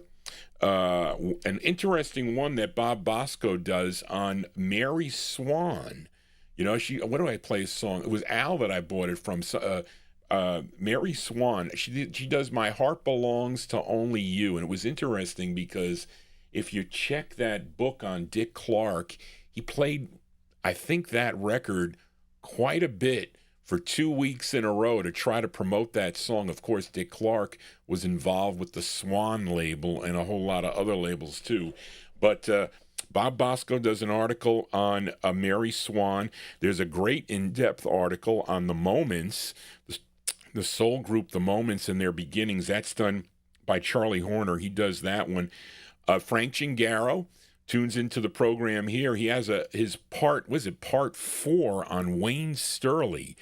So he's been writing about Wayne Sturley with the help of Bill Obe in the magazine, and also Little Julian Herrera. There's an added article there as done by Steve Probst, but it's the magazine Echoes of the Past, and you can get it internationally. You can email Bob Belniak at echoes.past@yahoo.com. And there are international rates. I don't know. He said he has to raise the postage, I think, but they do have first class in the U.S. There's to Canada. There's a subscription. How about subscription to Canada? Overseas, first class there is, and they accept checks and PayPal. It's echoes.past@yahoo.com. And this is the magazine. This is what it looks like. And Nay Nasser has a thing about records and whatnot. So it's good. So there you go. I wanted to say that. I wanted to promote that. I think I sold some of those for you. But anyway, let us continue here on the Vinyltreasure Show and fill a request now for Jim Lampley in Texas. Okay, he requested Willis Sanders and the Embers here. And this one here, let me see. Sanders was a member of the Marshall Brothers that recorded for Savoy Records, also recorded for other groups like the Bells on Rama, formed his own group called the Embers I'm not going to say that, Charlene. But this one's on the Jupiter record label. It used the Greek V, but it's Jupiter Records. And later it came out a few months later on the Juno label. I have a trash copy of the Juno label. But this is Greg's copy of the 45. I needed an upgrade on this. From October 1957, going out to Jim Lampley in Texas. This is Willis Sanders and the Embers. This side rarely gets played. Usually it's Your Souvenir, but this is called Taking a Chance on You. This is for Jim Lampley in Texas. Willis Sanders and the Embers. Here you go.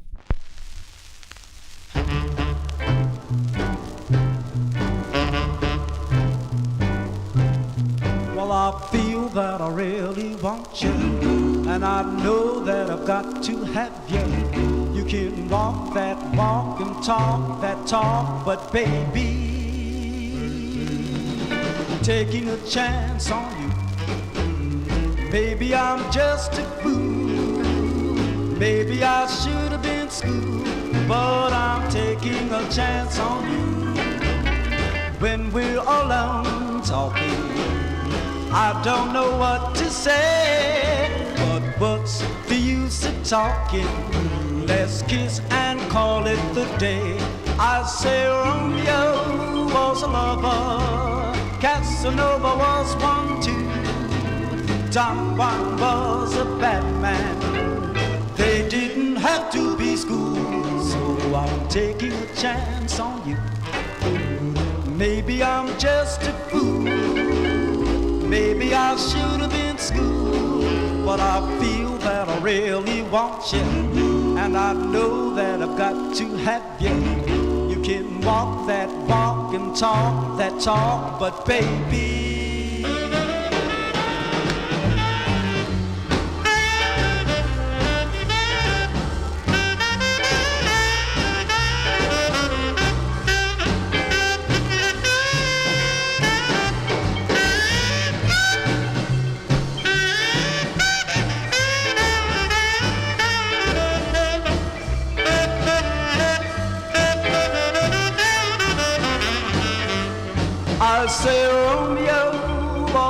lover. Casanova was one too. John Bond was a bad man.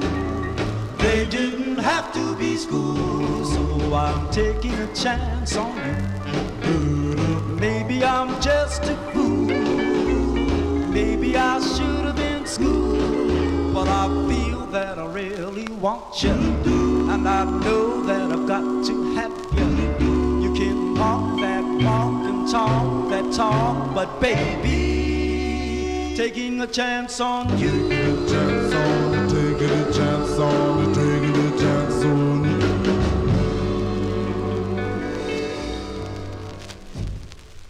There you go. That one there from October 1957 by request for Jim Lampley in Texas. Willis Sanders and the Embers, the flip side of Your Souvenir, a song entitled Taking a Chance on You, on the Jupiter record label. You can also get it on Juno Records. Take a chance on Johnny G. Subscribe to my YouTube page, as that keeps away the copyright gremlins. As we continue here, and we fill a request for Nat Papagallo in Naples, Florida. He likes this record. Nat, do you have this? Do you have this in your jukebox? Probably not an original one. I think this record was booted, if I'm not mistaken. But this is on the Reverend Alfred Crite Mason Jr.'s Mason label out of Brooklyn, New York. And I know nothing about this group. They are called the Larks, and this is side 2. Of course, the flip side is A Great Jump, but the lead singer, though, is the writer. His name is Robert Williams. That I do know the lead. I can't say we don't know anything about the group, but we do know the lead singer, Robert Williams. And I'm thinking this is 1957, pretty sure. These are the Larks on Mason's. The recording isn't the greatest, because the acoustics were not good when they recorded this originally in the back of, I don't know, a basement or candy store or whatever, but it is a hard record. I have 2 copies of this. The first one I got at the Allentown, PA show. The second copy I lucked into very cheaply, I will say.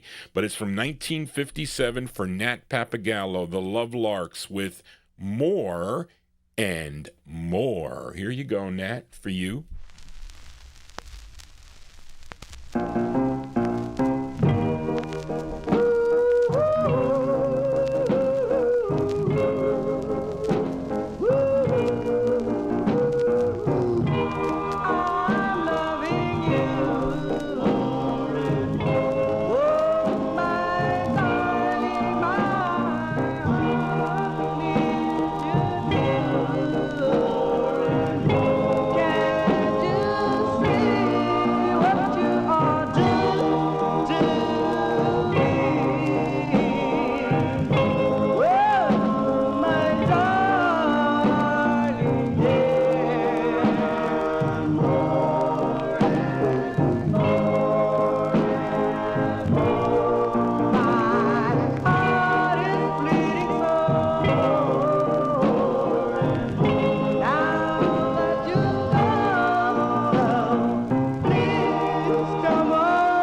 don't make records like that anymore. Too bad that the recording was not in the greatest. It's unfortunate, though, but it's a great record, great two-sided 45.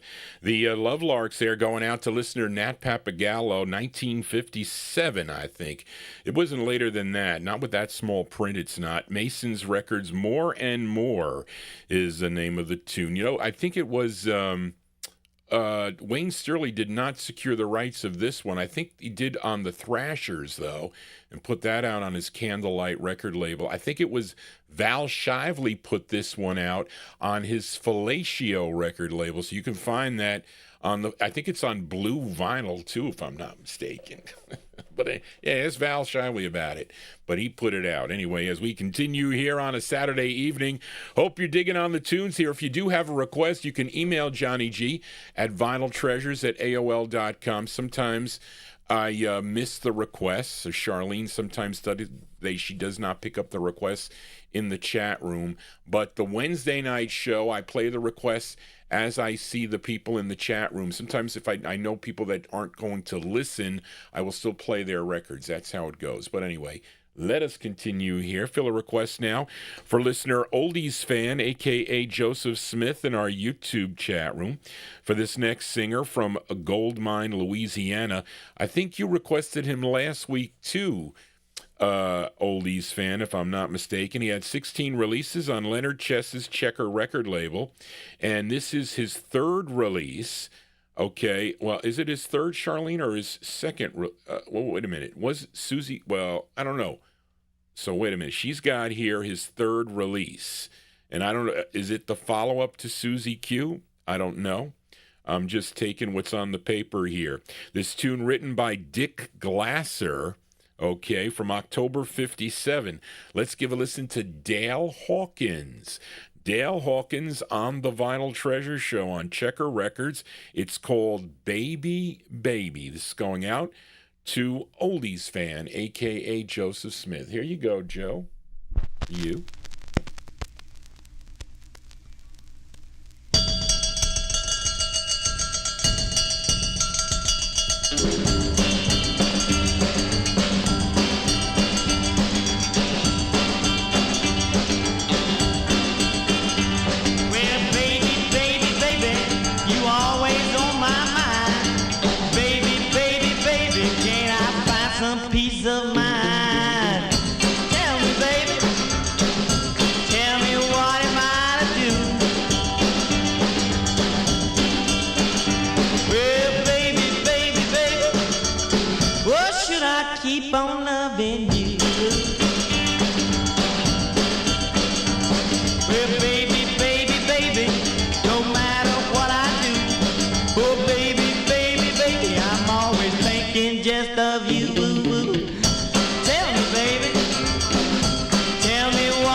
Well, baby, baby, baby,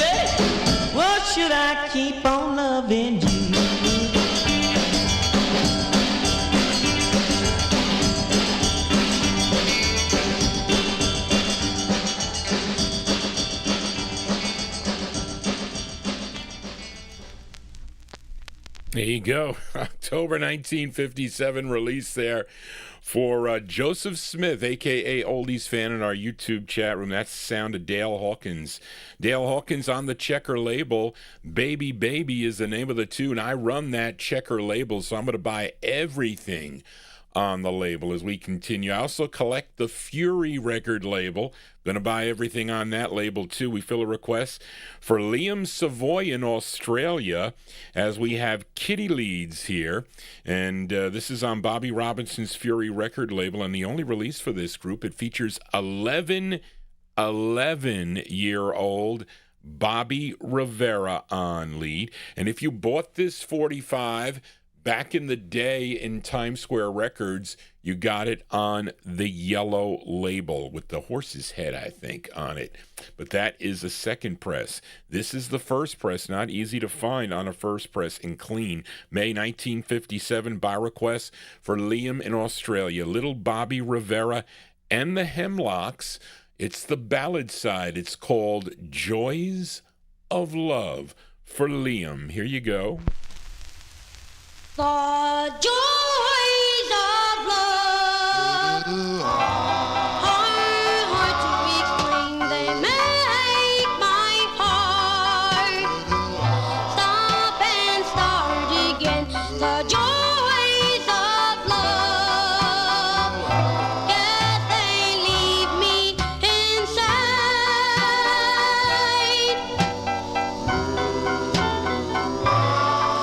The joys of love, you'll never forget. The joys that never, ever failed me yet. The joys of love, yes, they leave me insane.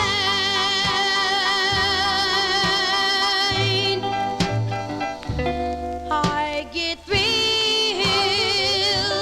when you're close to me. I get chills that weren't meant to be. I can tell your love was sent to me.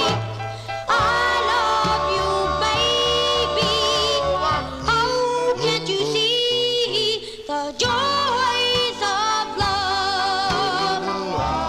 Send chills to my spine, the chills that always, yes, always be mine. The joys of love, yes, they leave me insane.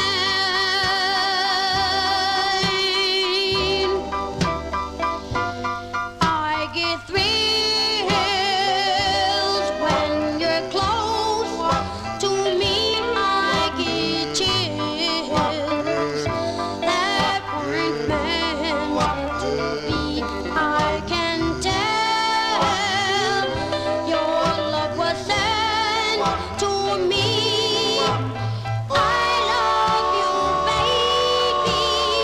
Oh, can't you see the joys of love?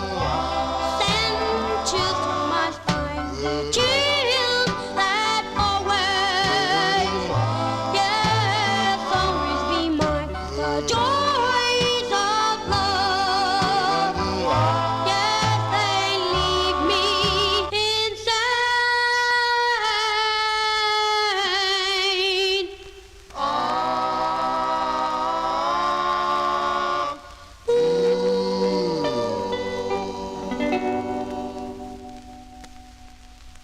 Kitty Leads here on the Vinyltreasure show. That's 11-year-old little Bobby Rivera singing about the joys of love. That one there on Bobby Robinson's Fury record label, May 1957.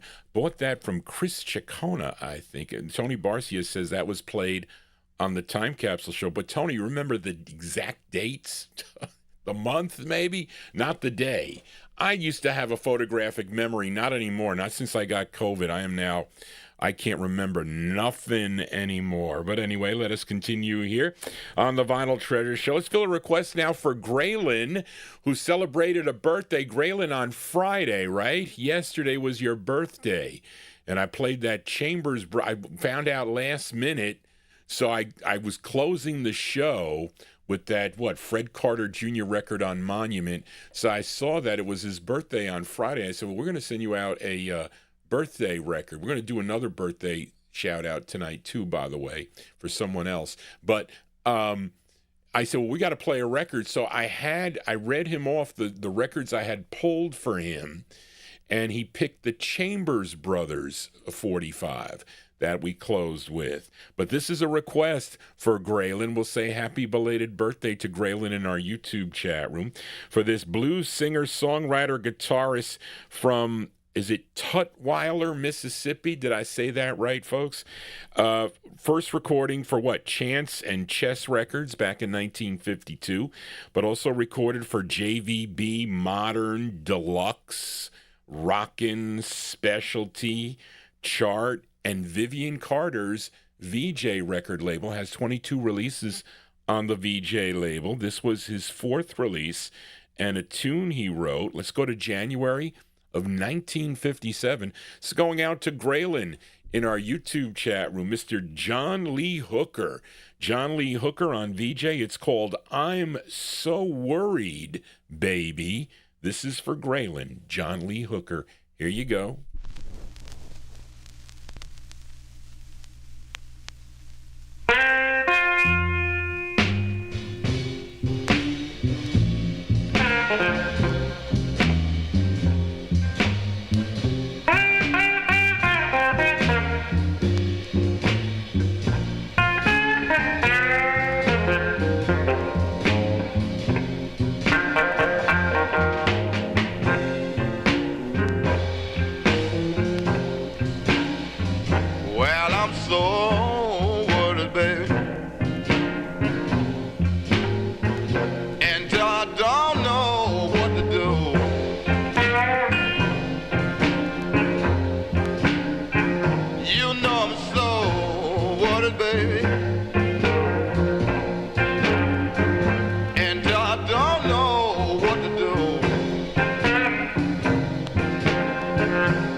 Like that one there in the YouTube chat room. That one there by request Belated birthday wishes to listener Graylin, a.k.a. G-Dog, in our YouTube chat room. That's a great John Lee Hooker January 1957 release. That's on Vivian Carter's VJ record label. I'm So Worried, Baby is the name of the tune. I had a lot of John Lee Hooker in the collection. I do. Johnny G here on a Saturday.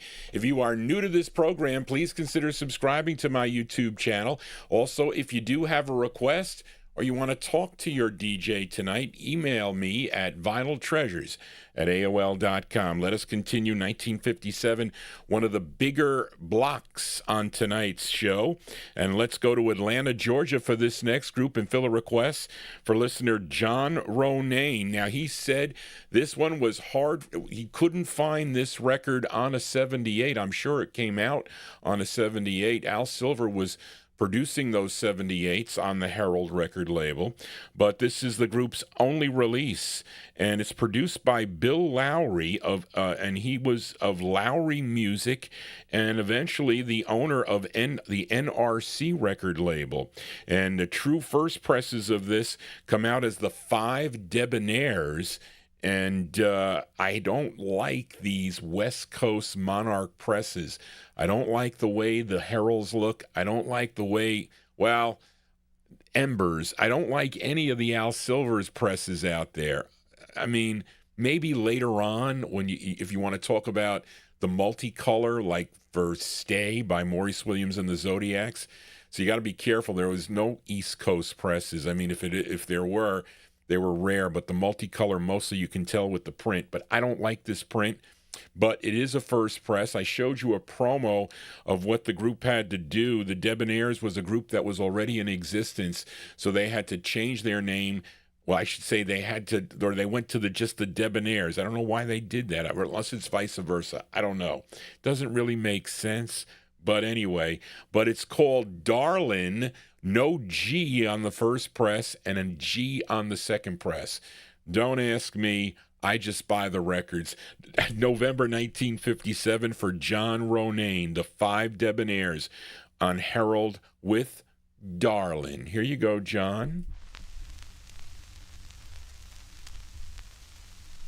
Darling. Dom dom doobin dom dom dooby dooby dom dom doobin.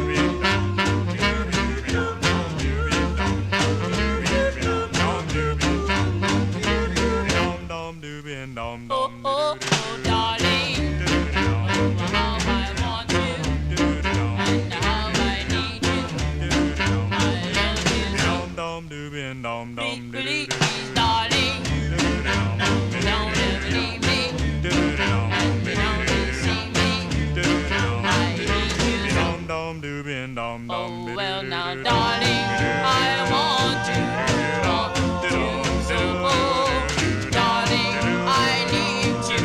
I never, ever let you go, darling. Please don't leave me, and don't deceive me. I need you so.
Great tune there by the Five Debonaires by request for John Ronayne in our YouTube chat room. November 1957, Al Silver's Herald record label. Darlin' is the name of the tune. A song I first heard on the Time Capsule show. I did. As we continue now, we are in this is actually the last one out of 1957, and this is a request for Pinto's Hit Noise is how we're going to put it. You got to put apostrophe S there, Charlene. Pinto's Hit Noise, as we go back to Philadelphia, PA, with the B-side of a big hit. A big hit by Danny and the Juniors. Although it was not a big hit on the Singular label, it started to sell in the Philadelphia area. And I guess when Dick Clark played At the Hop on American Bandstand, the record started taking off, so ABC Paramount would nationally distribute the record. But I have it on the first press, okay, At the Hop with the intro countdown on the A side. But Pinto's Hit Noise requested the B side of the 45. And this tune, written by group member David White, is it only David White, Charlene, on this side? Yeah, David White only gets the writer credits. Johnny Madera does not get the writer credits. Does on the flip side, though. But October 1957, here is Danny and the Juniors, a Danny rap on lead, okay, and from on the Singular label. That's the first label. Who owned that label? Pop? Somebody by the name of Pop. Artie Singer. I'm thinking of Pop Singer. Maybe he was called that too. I don't know. I'm thinking from when Dick Clark played it. Danny and the Juniors, October 1957, the B-side to At the Hop. On the Singular label, it was called one word. It was called Sometimes for Pinto's Hit Noise. Here you go. Sometimes when I'm all alone, feeling kind of low, you come round to cheer me up because you love me so.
B-sides. here on the Vinyl Treasure Show.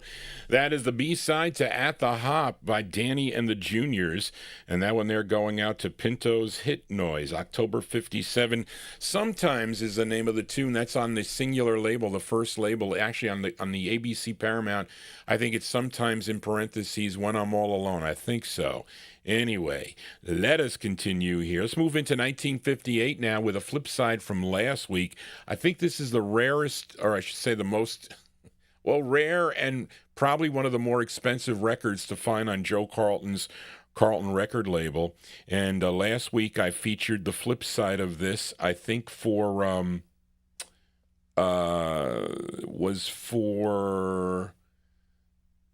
It was for Joe Shacatano, I think. Charlene, you left it off again. I got to go by memory, folks, and my memory is not good. I'm telling you. But this is a flip side request for Darrell Letts. This group is out of Washington, D.C., and that's all I know about it. The song co-written by Kenneth Scott. I don't know who's the other writer on this. Scott Walker Worley. I don't know, but it's up-tempo. I Let Her Go was the side I played last week. Charlene has trouble with the flip sides. I don't know why. March 1958. Here are the Capitals. The Capitals on the Carlton label for Darrell Letts. It's called I've Got a Girl. Here you go. Darrell, for you.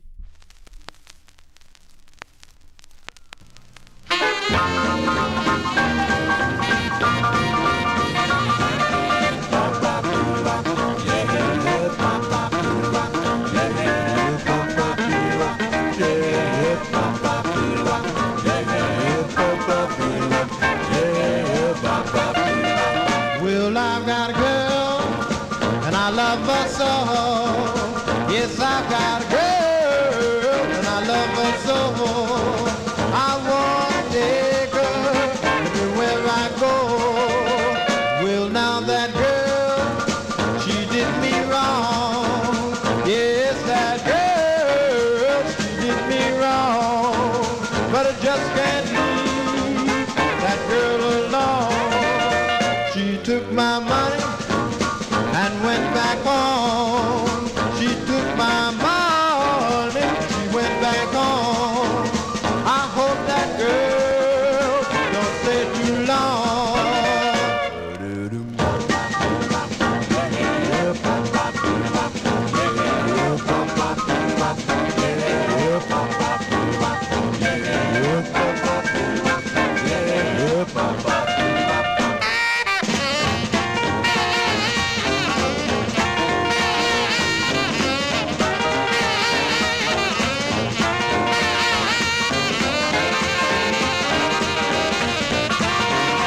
Well, now that girl, she did me wrong.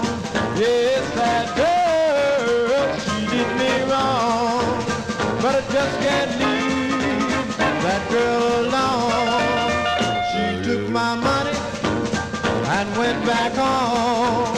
She took my money, she went back home.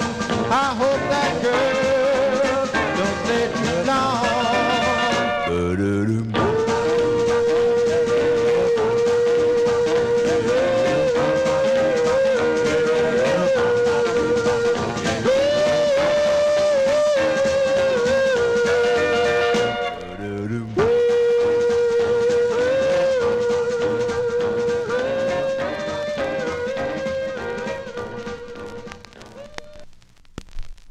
There you go. That one there, whoops.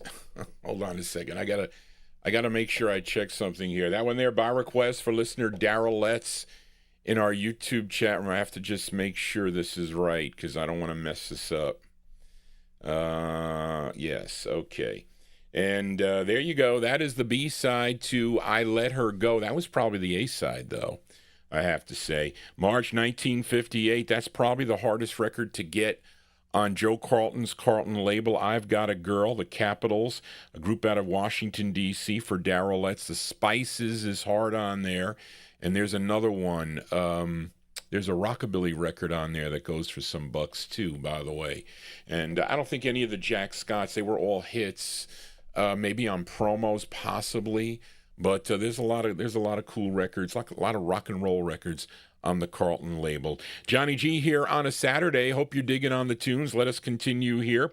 We are in the 1958 block, and let's fill a request for listener Mike Campbell in Florida. Actually, it was L.A. Arch that turned Mike, his friend, onto this song. Heard it on a Slim Rose a radio show. From when was it? 1962, possibly, I think. But this group is out of Paterson, New Jersey, and they had 3 releases on the Decca record label. They were known as the Van Dykes, not to be confused with the group out of Brooklyn, New York. That was a Hispanic group out of Brooklyn, New York, the Van Dykes, that recorded, I think, first for King Records and also on Spring Records also, which I have played here on the program. With the first recording session this group held on April 11th, 1958. They cut 4 sides, and this song was released as their second single in November of 1958. Here are the Van Dykes on Decca Records. We'll send it out to Mike Campbell, November 58. It's called Come On, Baby. Here you go, Mike, for you. Come on, baby. No, no, no, no. And treat me right. No, no, no, no. Baby, everything's alright. Come on, baby, and treat me right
There you go. That one there by request for listener Mike Campbell in Florida. The great sound there of the Van Dykes. The Van Dykes from November 1958 on the Decca record label. Come On Baby is the name of the tune. They would have one more session a year later on April 30th of 59. And they released their final single in January of 1960. Good tune also. Better Come Back to Me is the name of the tune. That is a copy I bought from Don Folletti when he was auctioned that off. I don't know how many years ago, but he did. I bought that from Don. Let us continue here. We are in the 1958 block. Let's go back to Philadelphia, PA, this time with a request for listener Casey Hines in Paris, and he requested the Silhouettes. Of course, they had a monster hit with a song called Get a Job. Okay, came out on Al Silver's Ember record label. Casey requested the follow-up to that tune, and it features the bass of the group. His name is Raymond Edwards. He is on lead. This is their second of 3 on Ember Records from March of 1958. The Silhouettes on Ember, and when you, if you want to be a record collector, this is the song for you. It's called Headin' for the Poorhouse. It's going out to Casey Hines. Here you go, Casey. You. Yip, yip, yip, yip, bop, yip, yip, yip, yip, bop, yip, yip, yip, yip, bop, yip. Well, look here, baby, tell me what we gonna do. Seem like me and money are through. The last little silver we spent in town, cause all of my money hasn't really turned brown, because we're Wheeling for the poorhouse, baby. Just strange as it may sound. headed for the poorhouse, cause all my money turned brown. Yip, yip, yip, bop, yip, yip, yip, yip. Well, I remember, baby, long time ago, had so much money it was laying on the floor. We had a Pontiac car and wasn't way up on top, but things has changed. We really got to stop, because we're Wheeling for the poorhouse, baby. Just strange as it may sound. headed for the poorhouse, cause all my money turned brown. Yip, yip, yip, bop, yip.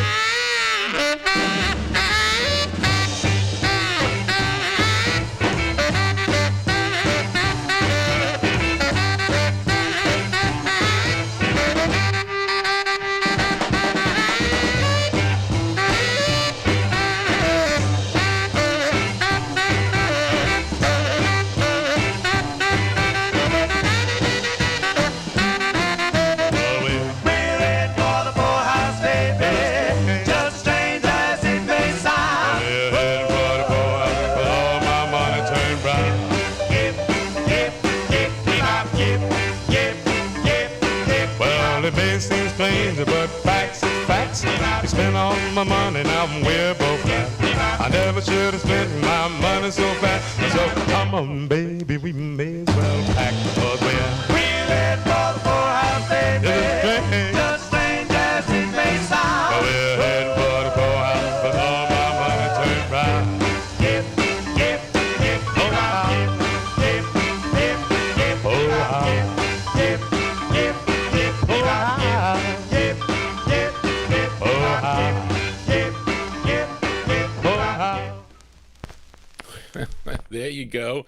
That one there going out to Casey Hines in Paris. That's the sound of the Silhouettes there. Silhouettes on the Ember record label from March of 1958. That's their follow-up to Get a Job, a song entitled Headin' for the Poorhouse is the name of the tune. And let me see here. So what happened with this record here, unfortunately, was Dick Clark was the problem with this. So Dick Clark was instrumental in making Get a Job a big hit for the group, but some argument arose between Dick and Kay Williams, who managed this group. Now, Clark decided not to promote this song on American Bandstand, probably because he didn't want to give up the publishing, something like that, because Dick Clark, even though he was a pretty smart cookie when he had to divest. I mean, 58, though, he wasn't yet divested. I think it was 1960 when they went to him and they said, you know, Mr. Clark, you cannot go on your television show and play records that you have a stake in. You own this label, you own this pressing plant, you own this publishing. They put he owned all this stuff, and they said, that's it. Make up your mind. Either stay with American Bandstand on the TV or leave and go into the record business. Take your pick. So he had to divest all his investments in any of the record business stuff. I don't know, maybe he still had some shell companies and whatnot around. But Tony Mammarella, who I think was his producer, he ended up going to Chancellor Records. Of course, Chancellor, I think, went bankrupt after 2 years, but Dick Clark went on to bigger and better things he did. Anyway, Johnny G babbling on here for a Saturday evening. Hope you're digging on the tunes here. Let us continue here. I decided to play this flip side for listener John Engstrom, although because it was easier for me to do. So instead of having to go look through tons of records, because John gives me a big list of MP3s that he cannot find anywhere. He's searching, I think, for teen stuff now. I have a lot of teen records in the collection also. If they have groups, I'll feature them here on the program. But last week, I featured this gal from Brooklyn, New York. I mean, she's really known for her I don't want to call them risque songs because they're innocent songs, but they have double meanings to them. And then she gives you the punchline at the end of the song. The only one I remember is the pop-up song. So at the end of the song, the hook is that his pop-up toaster doesn't pop up anymore. So the song revolves around something else that you're thinking of through the whole song. But at the end, it tells you what she's really singing about. And your mind kind of wanders. But that's Ruth Wallace. Ruth Wallace on Wallace, whatever the label was, Wallace Records. But this is a serious record. Last week, Charlene, you got the name wrong again. Last week, we featured the flip side of this. Okay.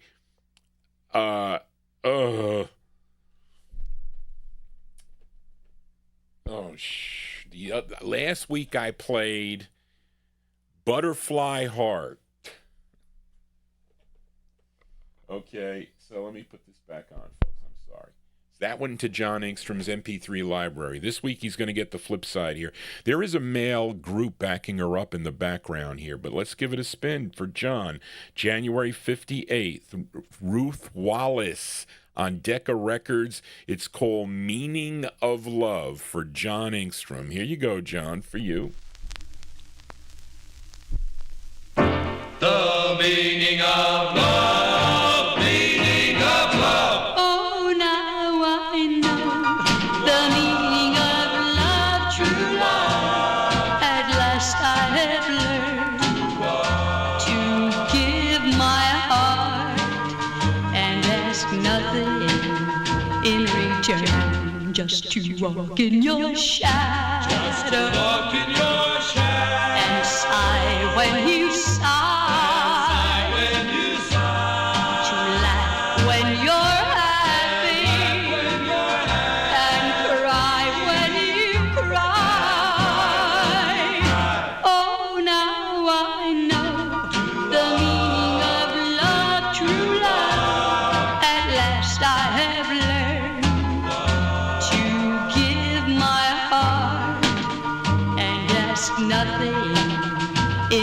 Once I thought I had lost you, and my world ceased to be.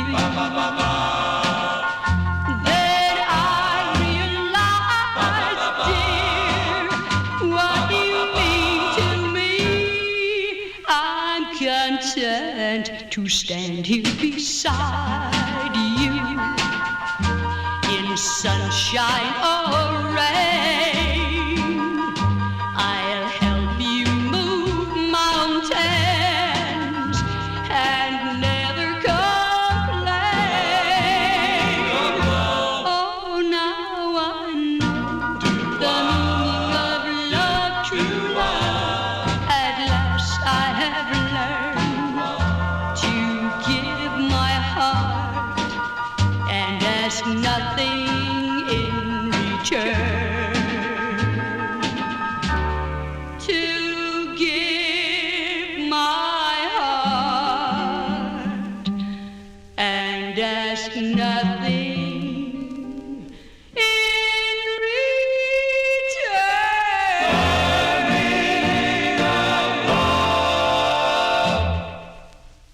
go for John Engstrom in John, I think you're in California, if I'm not mistaken. Yeah, I think so.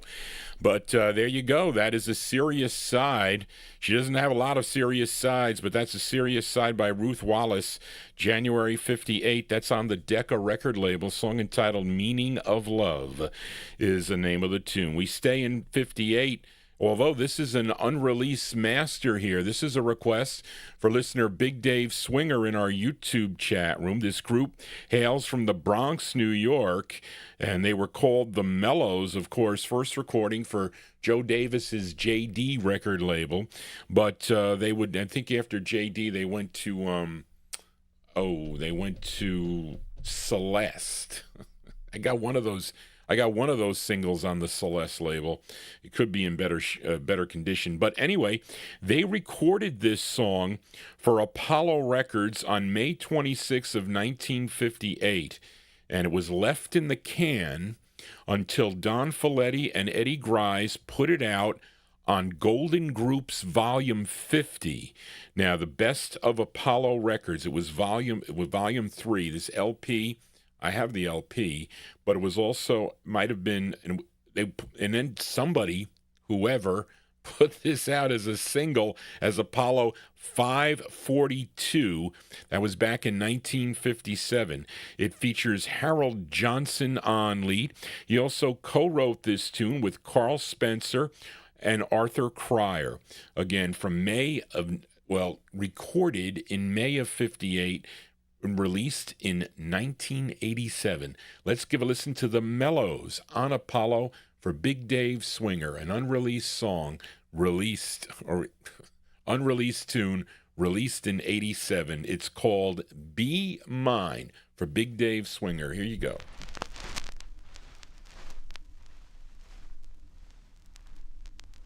You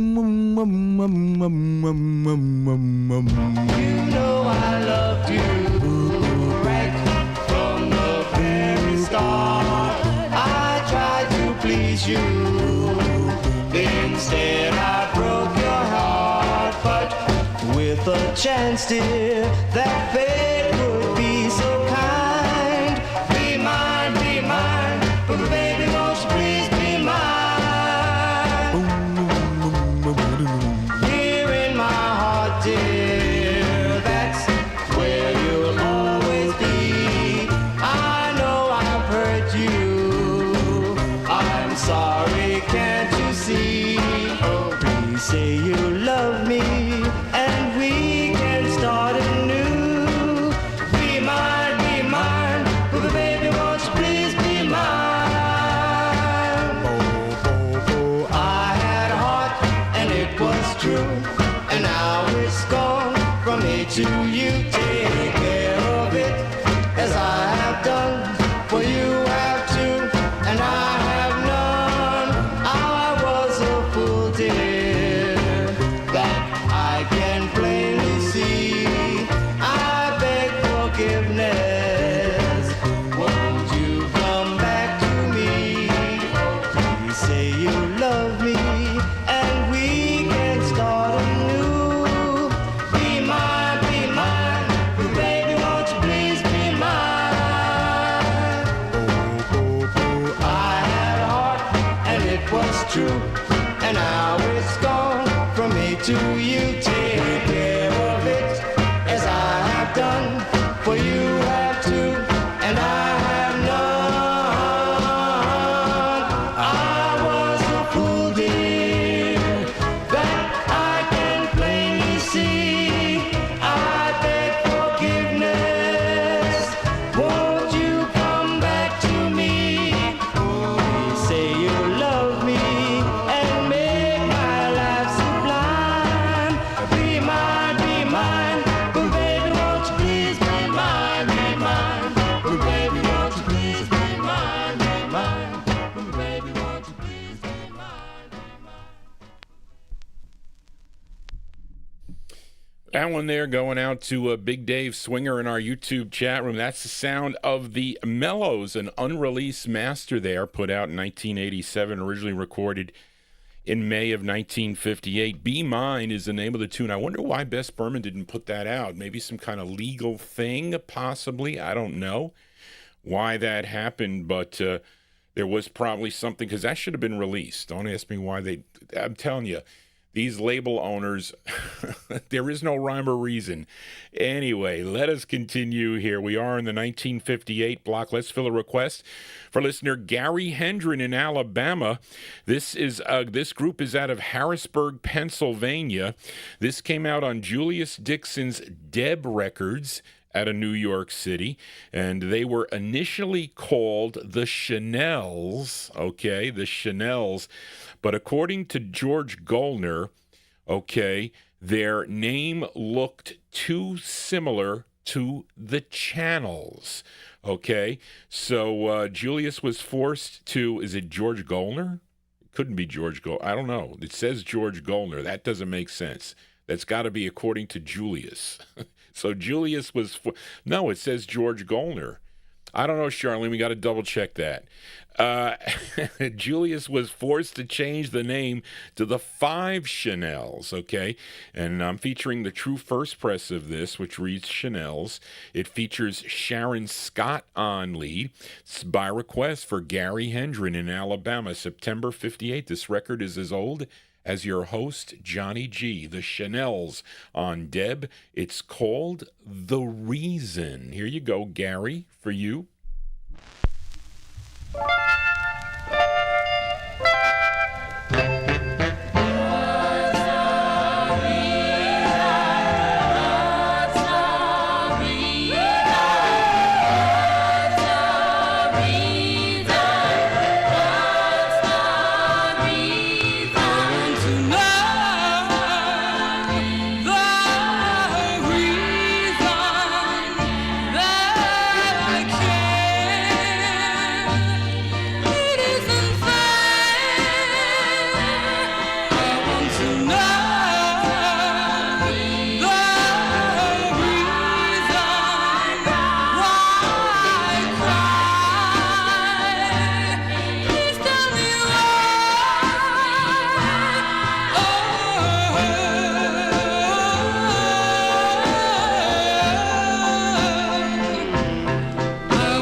There you go. Sounds of 1958 here on the Vinyltreasure Show. That one there going out to Gary Hendren in Alabama. They're called the Chanels. Later I showed you they became the Five Chanels.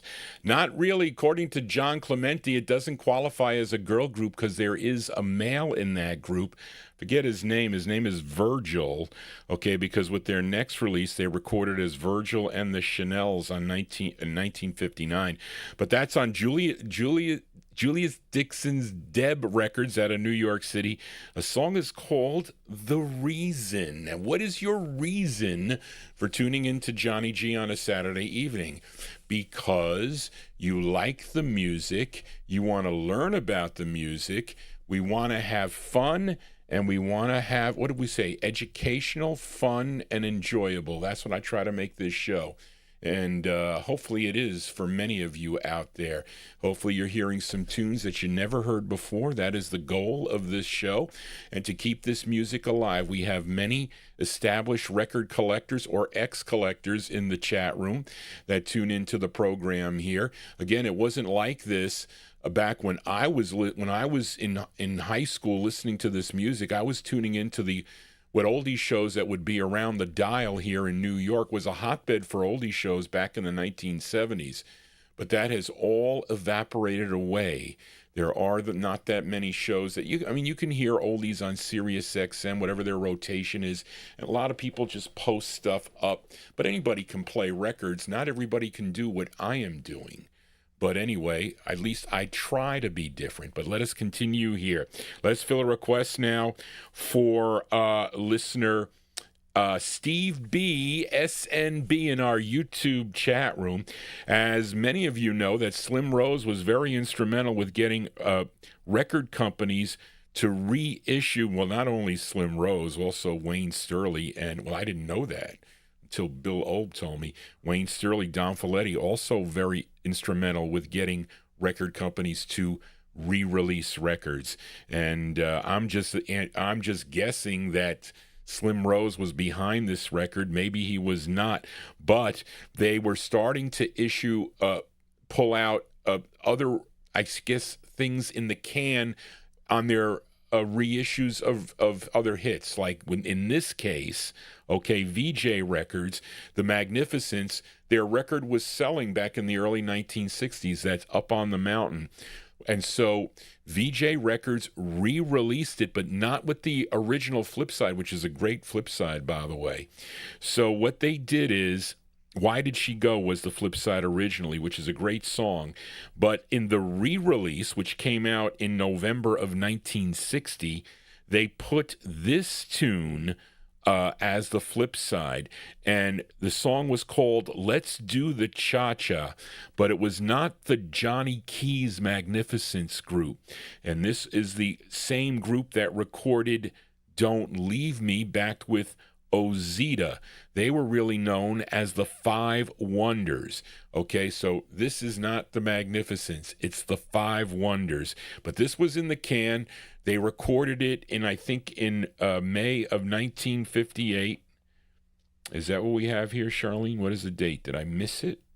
Well, it doesn't have the month. But anyways, it was recorded in 1958, but released in November of 1960. Anyway, for SNB in our chat room, The Magnificence on VJ, it's called Let's Do the Cha-Cha. Here you go, Steve, for you.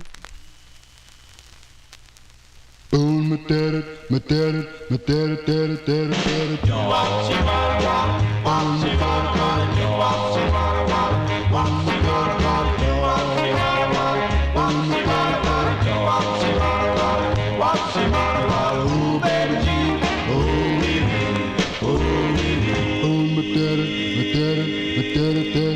Now when you do the cha-cha, do it with the spin. Learn to do the cha-cha, start all over again. Make you holler, ooh baby G, ooh wee wee, ooh wee wee. Now when you do the cha-cha, learn to do it right. Know about the cha-cha, you do it day and night. Ooh baby G, ooh wee wee, ooh wee wee. Now when you learn to do the cha-cha, you do it with the spin. You learn to do the cha-cha, and the cha-cha is the thing of in. When you do the cha-cha. Do it with a spin. You learn to do the cha-cha, and you try the cha-cha again. They make you holler, ooh, baby G, ooh, wee, wee, ooh, wee, wee. When you do the cha-cha, do it with a spin. Learn to do the cha-cha, and do it all again. And make you holler, ooh, baby G, ooh, wee, wee, ooh, wee, wee. And make you holler, ooh, wee, baby G.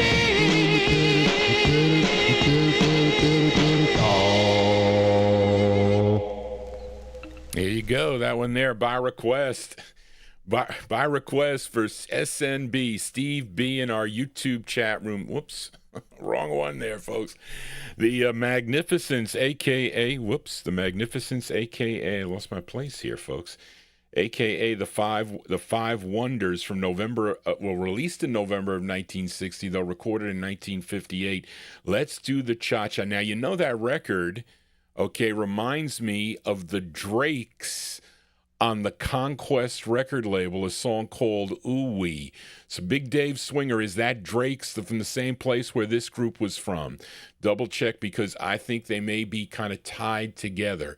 The song is called Ooh Wee. It's a rare record on the Conquest label. Johnny G babbling on here. Let us continue here. Let's fill a request now for Amy King. Amy King, my moderator, my YouTube moderator in the chat room. Thank you, Amy, for what you do for the Vinyltreasure show. This gal, originally from Portsmouth, Virginia, her real name was Ruth Weston, but she recorded as Ruth Brown. This is her 35th release for the Atlantic record label, and this was an all-star session that was providing the instrumentation. King Curtis on tenor sax, Mike Stoller on piano, Evan Barksdale on guitar. The tune written by Bobby Darin and Man Curtis, produced by Jerry Lieber and Mike Stoller, arranged by Howard Biggs. Well, there you go. That's a big lineup. From August 1958, going out to Amy King in our YouTube chat room. This is Ruth Brown and her tune called This Little Girl's Gone Rockin' for Amy King. Here you go, Amy, for you. I wrote my mom a letter, and this is what I said. Well, I washed all the dishes and I did a lot more. I even bought the dinner at the grocery store. And now, Mom, you're buying the key next door. This little girl's gonna rock it. I left some biscuits for the pup. I put fresh water in his cup. And now I'm off, I'm gonna live it up. This little girl's gonna rock it. Well, I'll be home about 12 tonight, and not a minute later. Don't forget the front door light. Well, that's all for now. I'll see you later, mater. You'll find anything that you want it done. I'm off to meet that special one. And boy, oh boy, will we have fun. 'Cause this little girl's gonna rock it.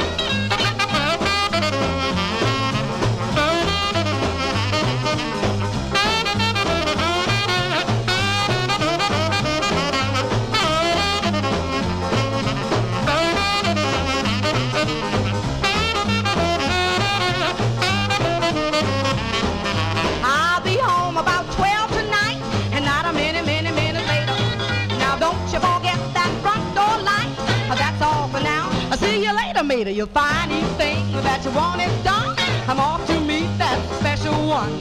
Boy, oh boy, will we have fun. 'Cause this little girl's gonna rock it. Yeah! This little girl's gonna rock it. Wow! This little girl's gonna rock it. Ooh! This little girl's gonna rock it. That's going out to Amy King, Johnny G's moderator in the YouTube chat room. The great sound of Ruth Brown. Ruth Brown from August 1958 on the Atlantic record label. Just a great artist there. This Little Girl's Gone Rockin' is the name of that tune. Let us continue here. We are two more records from the year 1958. Then it kind of and we only got a couple of stragglers here on the other years as we fill a request for listener Delwood Jeff. This 45 on Bill McCall's 4-Star Records out of Hollywood, California. This label mostly known for country and bopper 45s, but there are 4 group records on the label. I think it's 4 group records. Delwood Jeff requested one of them, this group called the Peacocks from February 1958. Okay, for Delwood Jeff. The song is called My New Hi-Fi. These are the Peacocks on 4-Star for Jeff. Here you go, Jeff, for you. Boom boom boom boom boom boom boom boom boom boom boom boom boom boom.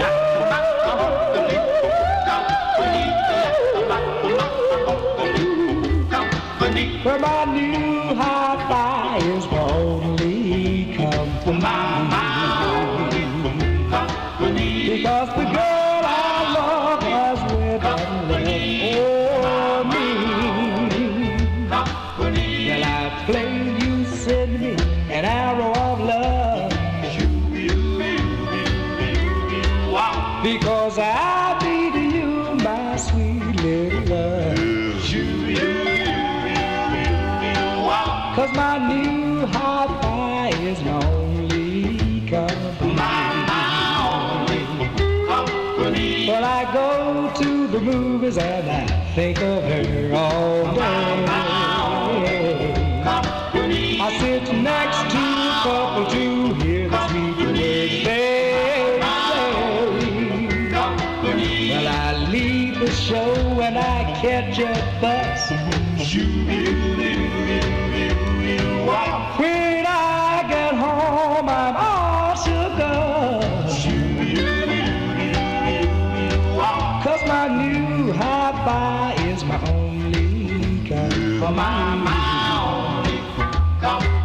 Well, I sit beside my hi-fi and I play that reminds me of you. Little bitty 31 is nice, but it won't do. I play Searching, Silhouettes, Raunchy, and Buzz too. But most of all, I'll come running back to you. And my new hi-fi is my only company. Well, I play Diane, but Diane isn't her name. But I find that it is a pain just the same.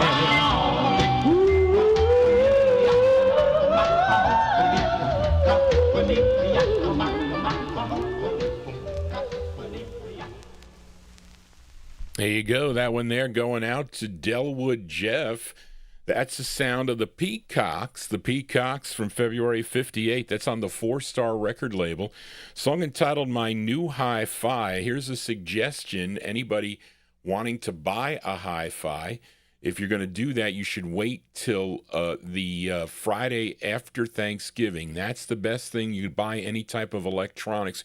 Usually they're at a discounted price. I have to buy 2 backup turntables. If you want a 3-speed turntable, this is the only one you're going to find, unless you're going to find an older one. Okay, my Newmarks were great, and I just didn't take good care of them. I didn't use the cover at all. You got to use the cover because the dust gets in the down in the mechanism there.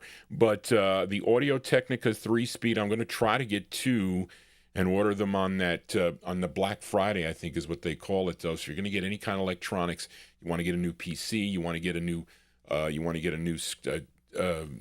monitor, whatever. That's the time to do it. Anyway, and also even some of your record products. Also, if you're going to buy some new sleeves or whatever, usually Bags Unlimited, I think, gives a discount or whatnot. I don't know if on all the products, sometimes they try to limit it.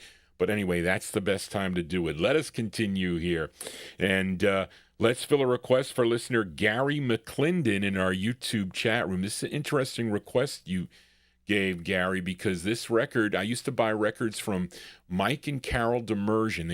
They were from Boston, not Boston, where in Massachusetts, some Watertown, Massachusetts, I think, there's a town, Watertown, I think, and they'd drive to all the record shows, and on their first request on one of my shows, I wasn't doing the visual. When I was on that other network that fired me for playing funeral music, but they asked me for this request, and I said to them, well, why did you request this? They said, because this was the record that Mike and I got together with, and we used to sing this. We were high school sweethearts. I says, oh, that's great. You were high school sweethearts back in 1958. So that, unfortunately, they are both gone, but I still have great memories of them. But this is a request for Gary McClendon. This is a duet from Brooklyn, New York. This 19-year-old female, white female, by the name of Beverly Ross, and a 13-year-old black male by the name of Ronald Gumm, Gumm. And they recorded as Ronald and Ruby, okay? And they were the neighbors of songwriter and label owner and producer Julius Dixon, who got them together, and they recorded 2 singles for RCA Records. And this was their first was the original version of Lollipop that the Chordettes had a big hit with. And this was the follow-up. This was their second that Gary requested, a tune written by Frank Palais and Julius Dixon, produced by Herman Diaz Jr. from May 58, going out to Gary McClendon. This is Ronald and Ruby, and the song is called Lovebirds. Here you go, Gary McClendon for you.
Who is calling me?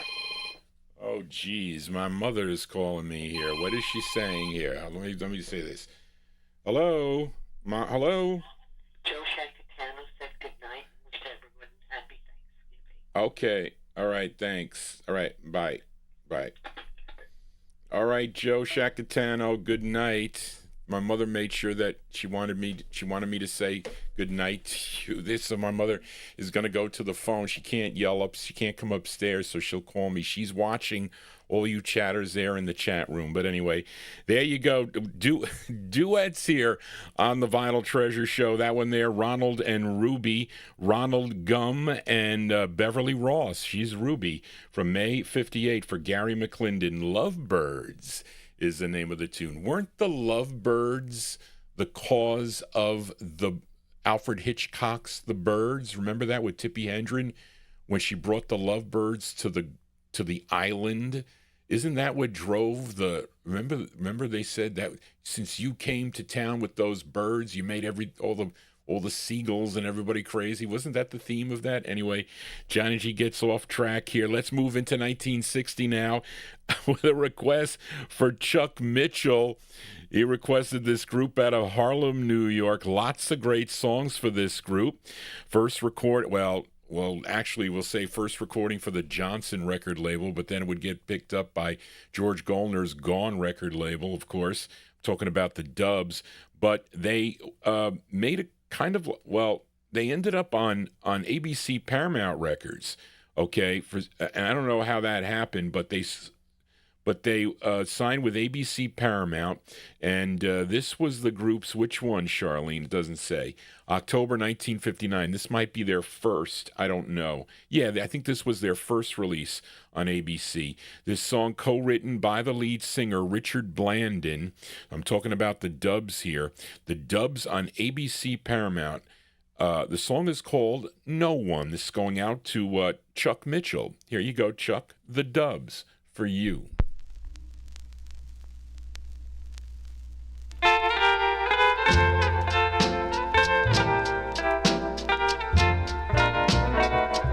No, no one, no one can lead me astray. No one can take your love away.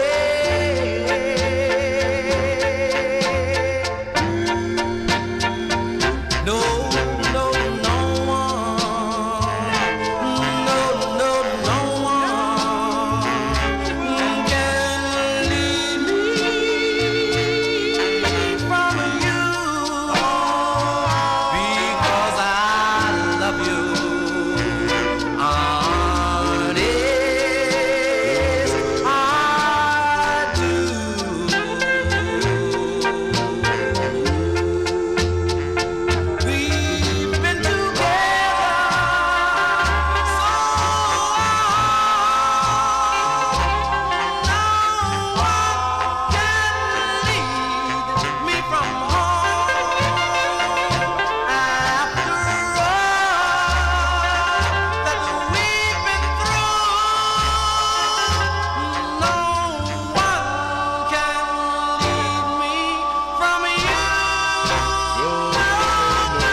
I've got to say hello to Indrajit. Usually we don't get Indrajit here on the live show, but he is in a time zone ahead of us, ahead of at least Johnny G here.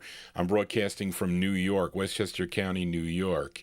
But anyway, there you go. What a great tune that is. Richard Blandon and the Dubs on the ABC Paramount record label, October 1959. That's going out to Chuck Mitchell in our YouTube chat room. The song entitled No One is the name of the tune. No one does it like Johnny G, as Paul Greco tells me all the time as we continue. And we are in 1959. Let's fill a request now for Record Ralph in Syracuse. And my nephew plays left tackle, and he's a sophomore, and he plays for the Colgate Raiders. I forget who they beat today, so I had to put the game on downstairs. It was on ESPN Plus. So I had to put that on because my mother is like screaming. She doesn't want her grandson to get hurt, but he played well, and the team did well. They got their quarterback. Fairview, I think they beat. I think that's the team. But it was unfortunate. They had a couple of bad losses. They lost their quarterback in the first game, but he played great today.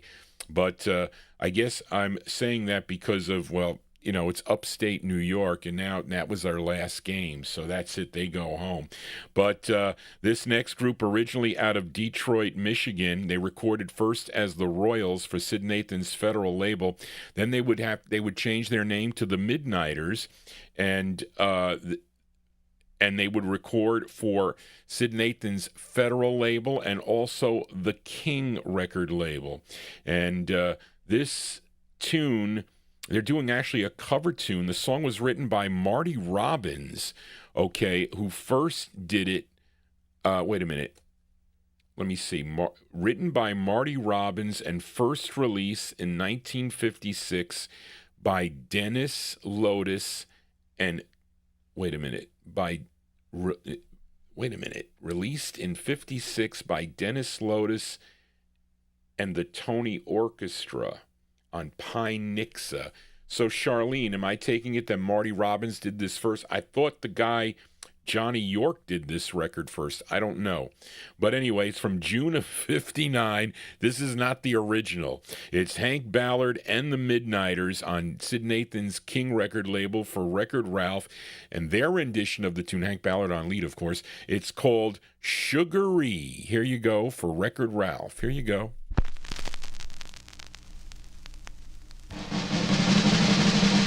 Sugaree, sugaree.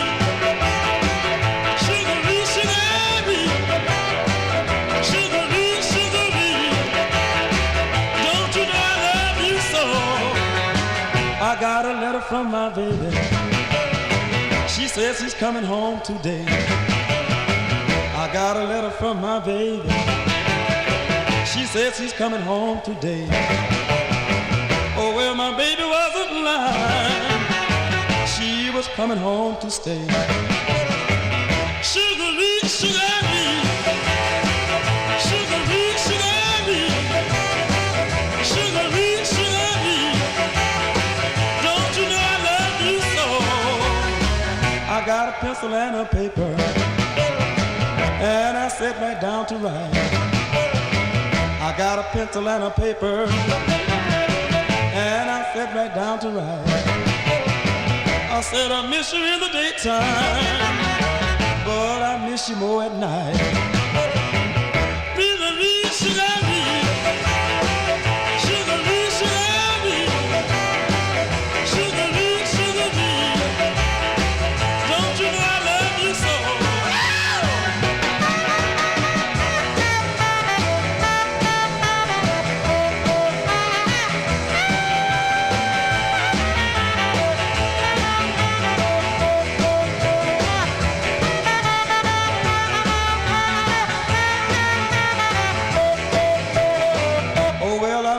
The station, she had a baggage in her hand. Oh well, I met her at the station. She had a baggage in her hand. I said, I love you, pretty baby. I'll make you happy if I can. Sugaree, sugaree. Sugaree, sugaree. Sugaree, sugaree. Don't you know I love you so, so?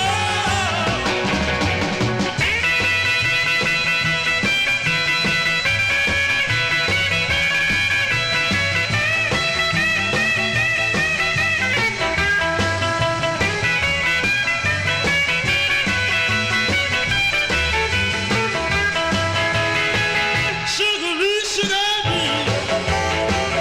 Sugaree, sugaree. Sugaree, sugaree. Don't you know I love you so?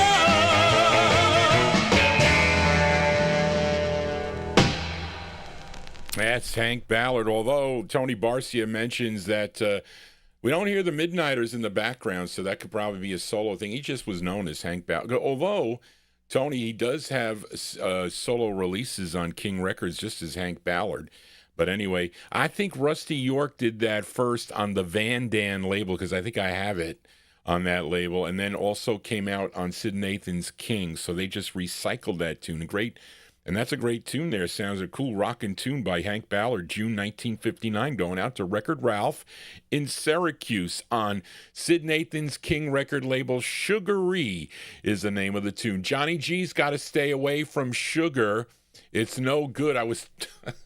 I got to be careful for type 2 diabetes at age 67 because you can't, if you're overweight for so many years, it kind of creeps up on you. So that's what I got to keep away from. But anyway, let us continue here. One more from the year 1959. And this is for listener Tommy Albergo. Now, I know many of you are familiar with an instrumental hit, a big, big hit called The Happy Organ. Okay, The Happy Organ, as done by keyboardist, writer, producer, and really singer of Dave Baby Cortez, okay, or David Clowney. That was his real name, David Clowney, but he recorded as Dave Baby Cortez. And he first was a member of Howard Guyton's Pearls. He belonged to the Pearls, but he had some solo efforts. He did lots of session work here in New York. Okay, and he was David Clowney, and then became Dave Baby Cortez. Now, Tommy requested the B-side to The Happy Organ, which is a vocal, and it's really an excellent tune. Okay, his second of 12 releases for the Clock record label. This is from February of 1959. Here is Dave Baby Cortez on Clock for Tommy Albergo. It's called Love Me As I Love You. Here you go, Tommy, for you.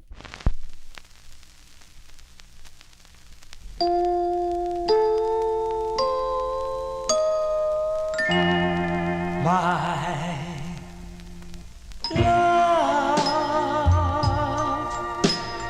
for you grows higher than any tree. My love for you goes deeper than any sea. Dear one, I pray that you love me as I love you.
Ever so slightly off center is that record. I hate records that are off center.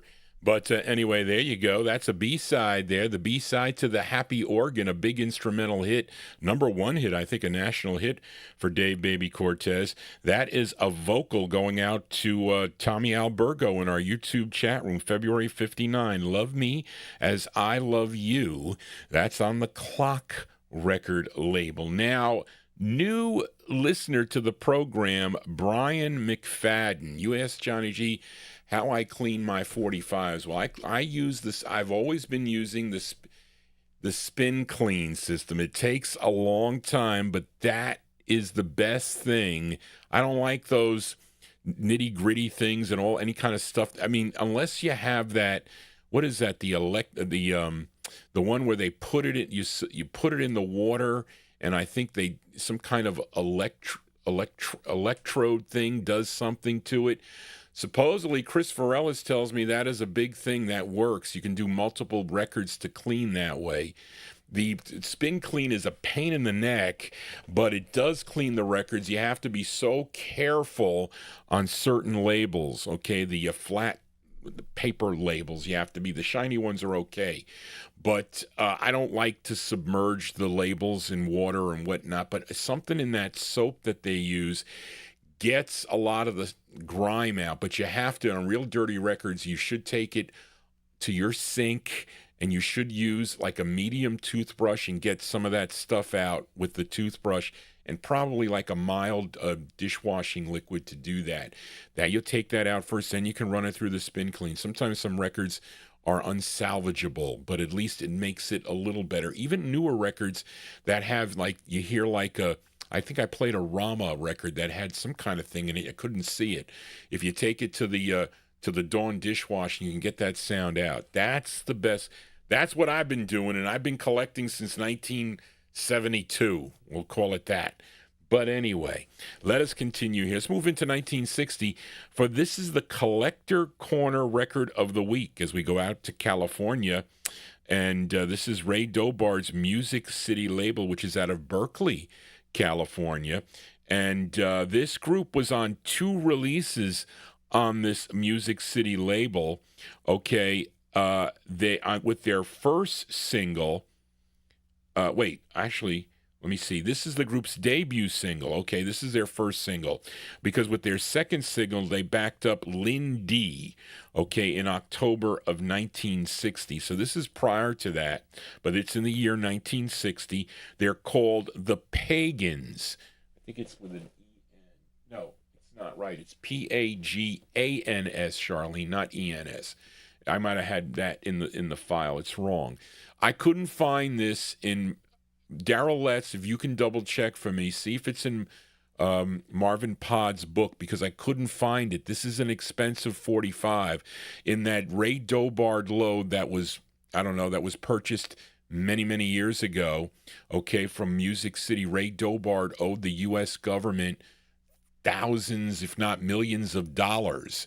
So he died, and they confiscated his, I think he had 3 warehouses, 2 or 3 warehouses. So they confiscated his records, and he never paid those label owners either. So the government got all the records, and they auctioned off the warehouses. So people went in. It might have been John Manship and a bunch of other guys. They went in, some as groups, some individually. There were a bunch of guys, and they would bid on it, and they ended up winning all these records. But this record was not in there. There either was one copy. I don't know who they fought over. But anyway, I have to thank Josue Perez for selling me this 45. It's a rare record. It is from 1960. It's our collector record of the week. The Pagans on Music City. The song is called Lover's Plea. This is the Collector Corner record of the week. Here we go. I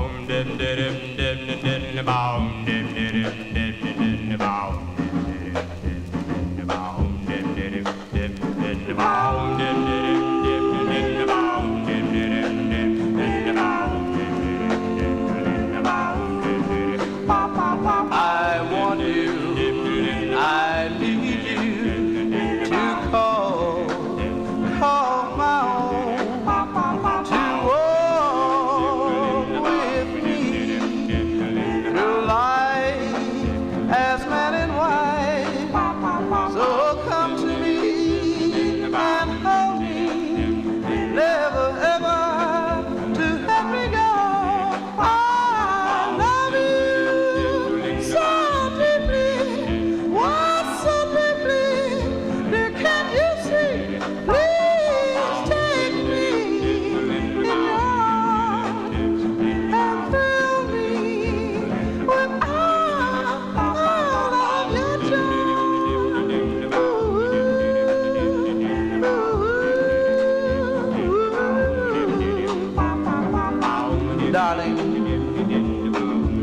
take me in your arms and squeeze me so tightly the tears run from my eyes.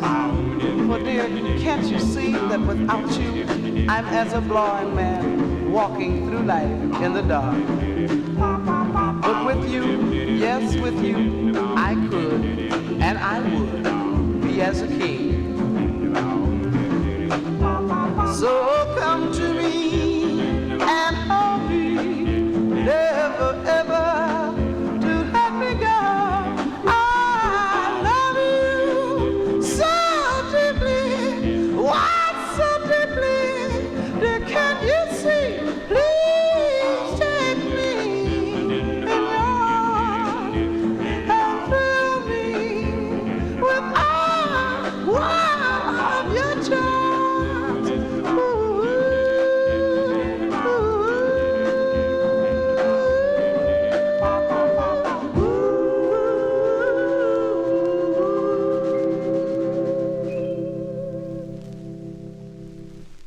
Okay, that's our collector record of the week. The Pagans there. The Pagans on the Music City, Ray Dobard's Music City record label. That's out of Berkeley, California. We're going to send it out to listener Josue Perez from 1960.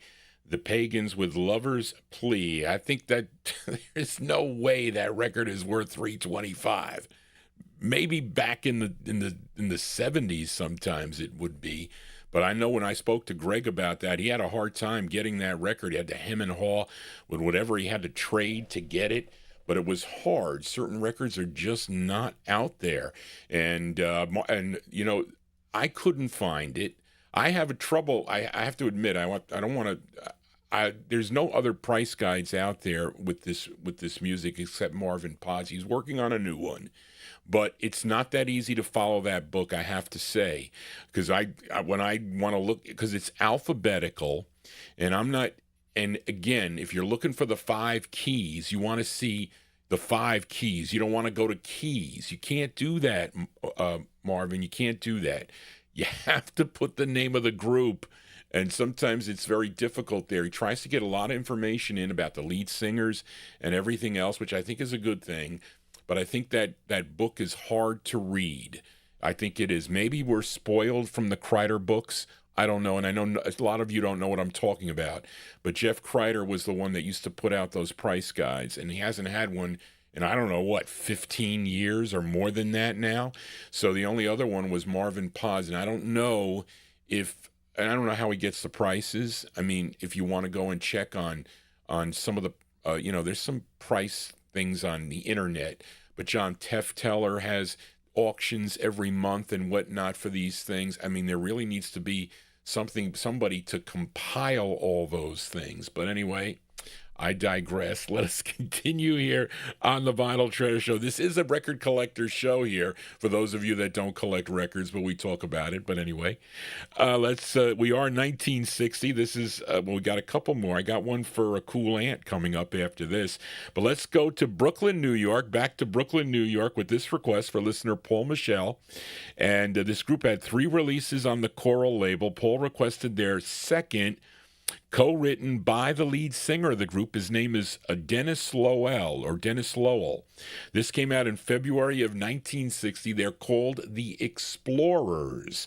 The Explorers on Coral Records, and it's called Don't Be a Fool. This is for Paul Michel. Here you go, Paul.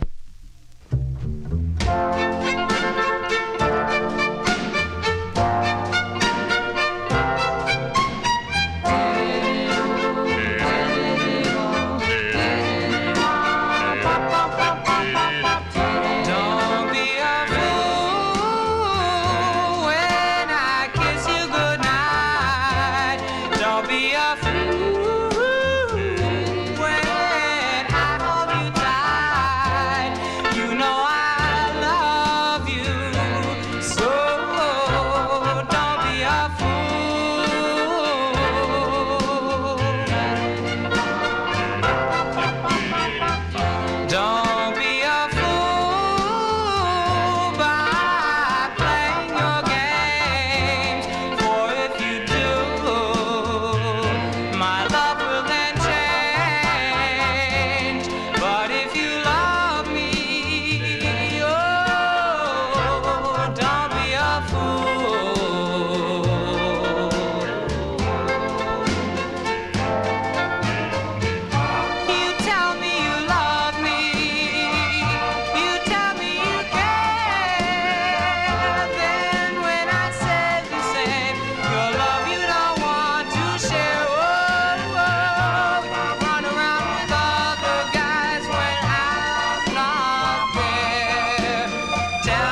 That's February 1960 release there for the Explorers. The Explorers on the choral record banner, Don't Be a Fool. That one there going out to listener Paul Michel.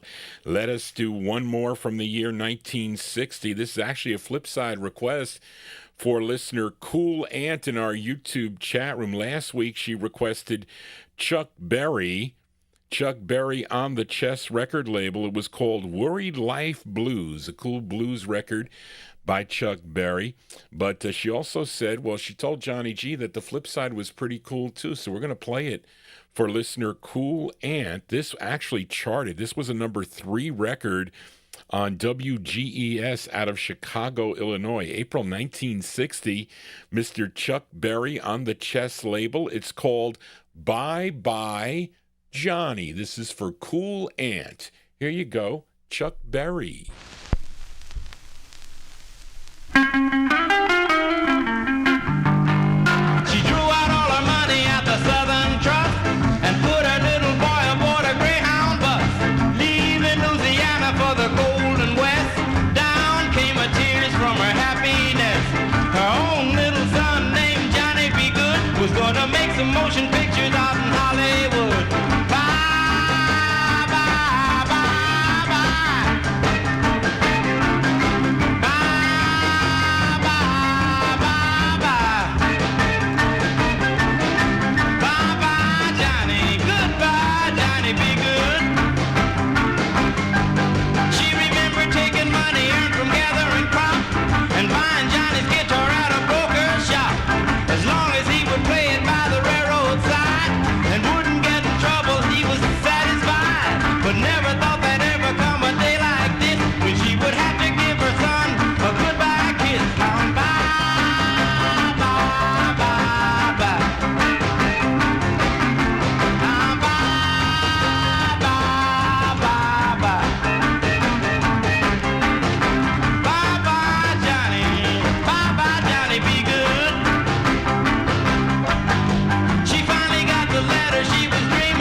Tony Barcia, you mean, who'd you tag up above, Tony? I didn't, Tony Barcia, what did you tag Johnny G? I didn't see it up above there. But anyway, there you go. That's the sound of Chuck Berry. Chuck Berry here on the Vinyltreasure show. That one they're going out to Cool Ant. Song entitled Bye Bye Johnny, April 1960 release on the Chess record label. You know, Copyright Police have been out moseying around Johnny G here, getting ready to arrest him. They rarely do on this show, but anyway, but no, I did not see the comment that you tagged me with. I did not see that. But anyway, let's move into 1961 now. Let's fill a request for listener Adrian Viterbo in our YouTube chat room. This included Gloria Williamson, Rosalind Ashford, Annette Sterling, and Martha Reeves. Collectively, they were known as the Delphis. Of course, I think, three of them in there would record as Martha and the Vandellas later on. But first they were known as the Delphis, and this was on... this was on the Checkmate record label. Who owned Checkmate Records? I don't know. October 1961 for Adrian Viterbo. It features Gloria Williamson on lead. Here are the Delphis. The song is called It Takes Two, and not the Marvin Gaye and Kim Weston song. The Delphis with It Takes Two for Adrian Viterbo. Here you go, Adrian. It takes two people to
go. That one there going out to Adrian Viterbo, October 1961 release.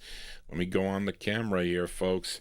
October 61 release, The Delphis. The Delphis on the Checkmate label. It Takes Two is the name of the tune. Let us continue here on the Vinyl Treasure Show. We are in the 1961 block.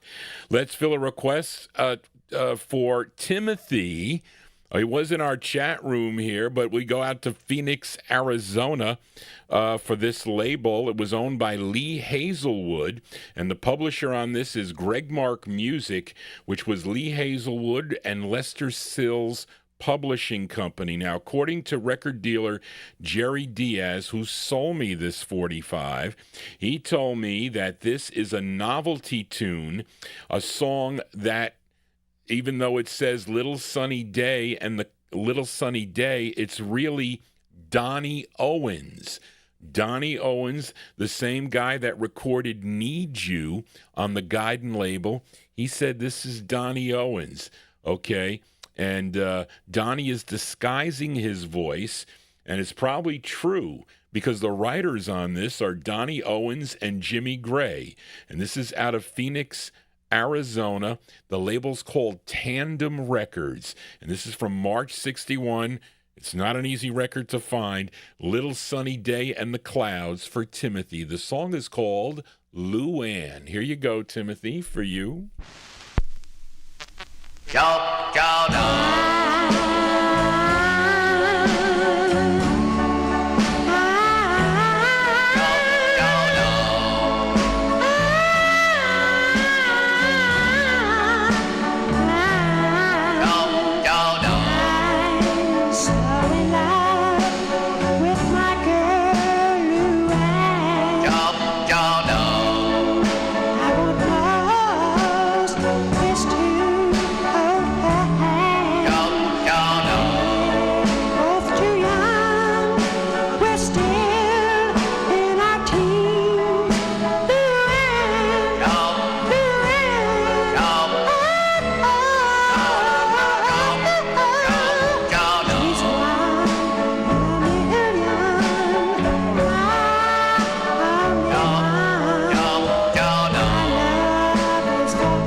There you go. That one there going out to Timothy.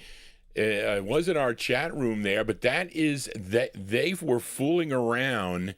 They were fooling around in the studio, and I would bet the other two, Lee Hazelwood is on that too. But that high falsetto voice is Donnie Owens, kind of like singing in the falsetto, making fun of it. So they made like this kind of like doo-wop comedy record like that, singing about Lou Ann, March 61. I bought that from Jerry Diaz, and that was not cheap, too. It's on the Tandem label out of Phoenix, Arizona. Little Sunny Day and the Clouds as we continue here. Here's a request for listener Mike Sape. I don't know where Kreider got some of the... Well, look, I try to be as accurate as possible here. I learned some stuff from Don Folletti with the label print. This is not first of all, this is not a 1958 press, number one. And it's not a 1958 sound. The flip side, Betty Ann, I think is the name of it. That could be. But this is at least 61, if not later than that. That's what I think. I would like to know Don Folletti's opinion on this. But this is a request for listener Mike Sape in Connecticut. He's in our YouTube chat room. He wants to send it out to Karen Efron, Frank Gingaro, and Joe Shacatano. And it's out of Austin, Texas. The label's called Echo Records. I was looking today for the it was pressed by Austin Recording Company, and I asked Grok about this thing. They're stupid. Okay, they're getting stuff off the internet. So you can I could say, oh, Johnny G says this is whatever. They'll take it as verbatim that's being correct. It's not. I said, you're a useless tool, AI, and you also identify my records wrong. Okay, and you penalize me with copyright crap. So fix that. Okay, get it right. But anyway, I'm sorry to digress, folks, but this is I say it's from 61, if not later. The group is called the Impalas, okay? It was giving me Speedo and the Impalas. I said, it's not Speedo and the Impalas. It's out of Austin, Texas. Look it up. But anyway, it features Tommy Flowers on lead. The Impalas on the Echo label. It's called Forever My Love, by request from Mike Sape, going out to Joe Shacatano, Frank Gingaro, and Karen Efron. Here you go, the Impalas.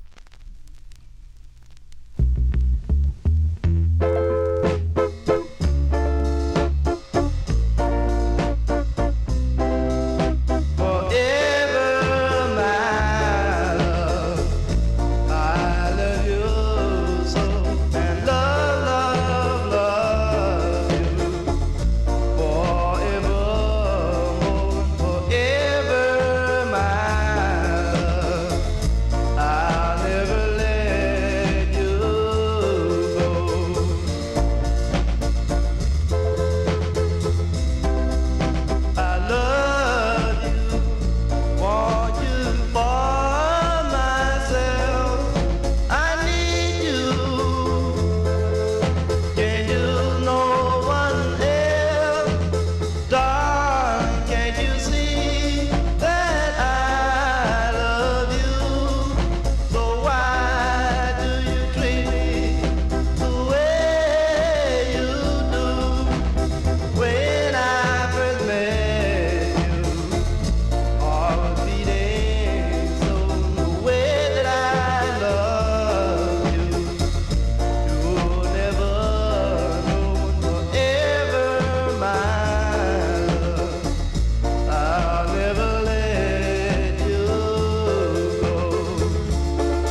A group called the Acappellas. The Acappellas, and it mentions on the label who the lead singer is.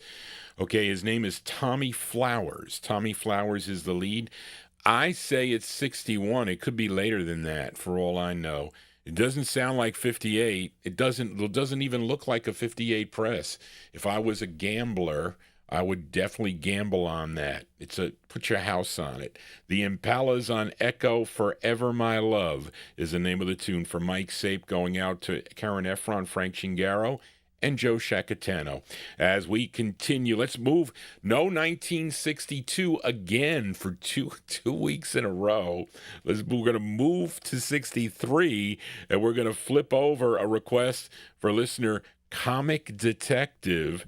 Okay, because last week he requested this group called the Five Fabulous Demons. Okay, on Sid Nathan's King record label. We played You Better Come Home, which was a cover of that Russell Bird tune on the Wand record label. But this is the flip side here, a tune written by Paul D. Johnson, came out in July of 63. These are the Five Fabulous Demons for Comic Detective. It's called Yeah, Since You Went Away. This is on King Records for Comic Detective. Here you go.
Twangy guitar on that tune. I like that record, I do.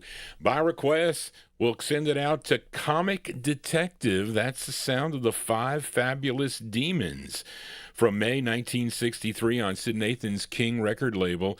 Well, yeah, Since You Went Away. Johnny G almost going away here. We got 4 records to go before we sign off here. Let's fill a request now for listener Chris Reed, this group out of Manhattan, okay, first recording for a label called Tar X Records. I think it was Ben Smith's record label. Of course, he owned the Extra label, so that's extra backwards. But this one they did is on the Alva record label, ALVA, which is out of New York. And the backup band here, they're called the Wanderers. The group is called the Charters. It features Richie Rios on lead from February 63. Here are the Charters on Alva. The song is called I Lost You. I like this a lot. This is for Chris Reed. Here you go, Chris.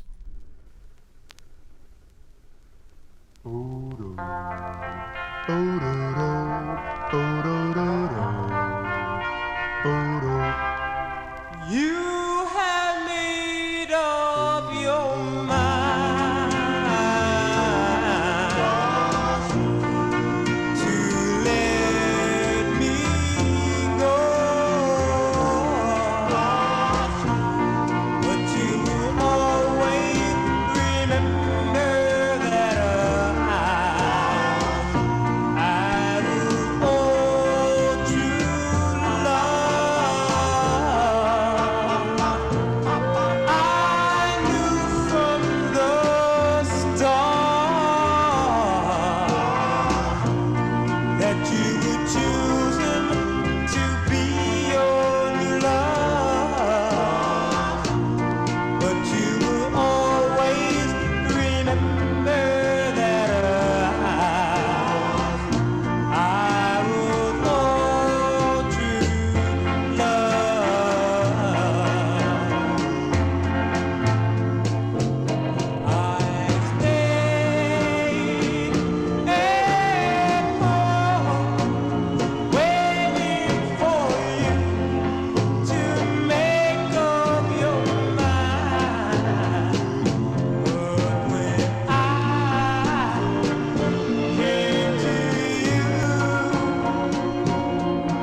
Yeah, that group called the Charters. The Charters there on the Alva record label. That is Richie Rios on lead for that one. February 63 release, The Charters with I Lost You. That one there going out to Chris Reed. 3 more 45s to go before we sign off here on the Vinyltreasure Show. Got a very special record here, and we're going to send this one out to Tony Crosby, who has joined us tonight. He's been with us for the whole show. Tony, thank you for listening to We Are Your Friends here on the Vinyltreasure Show. As I tell everyone to come here to the program here, try to have a nice friendly chat room here. And Tony's been with us for a long, long time, and he's celebrating a birthday today, or is it yesterday? But we'll say it's today, okay? And I wanted to send a record out to Tony.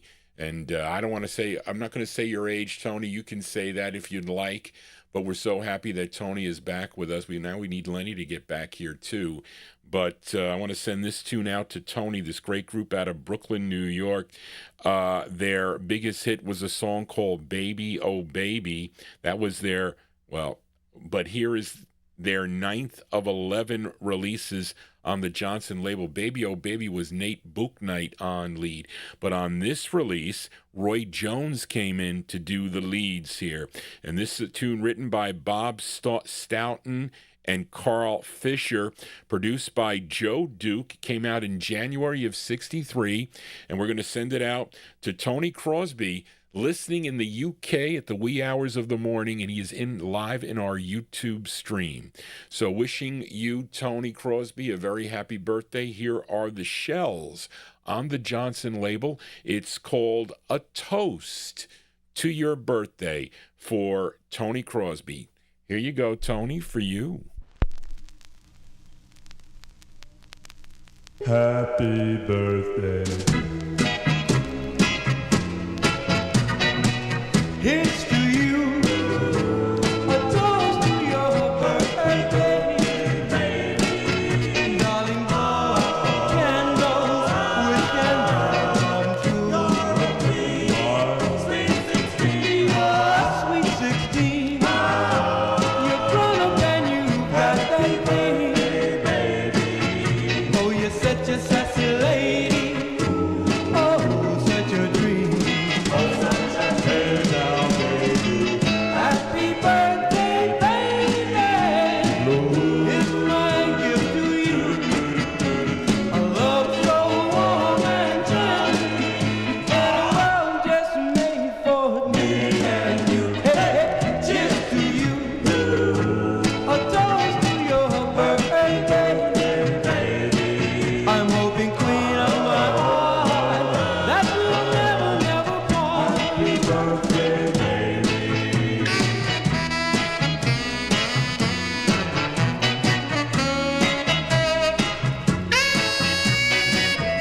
Yeah, those are the Shells. The Shells, a special request or special dedication to Tony Crosby in our YouTube chat room celebrating a birthday today.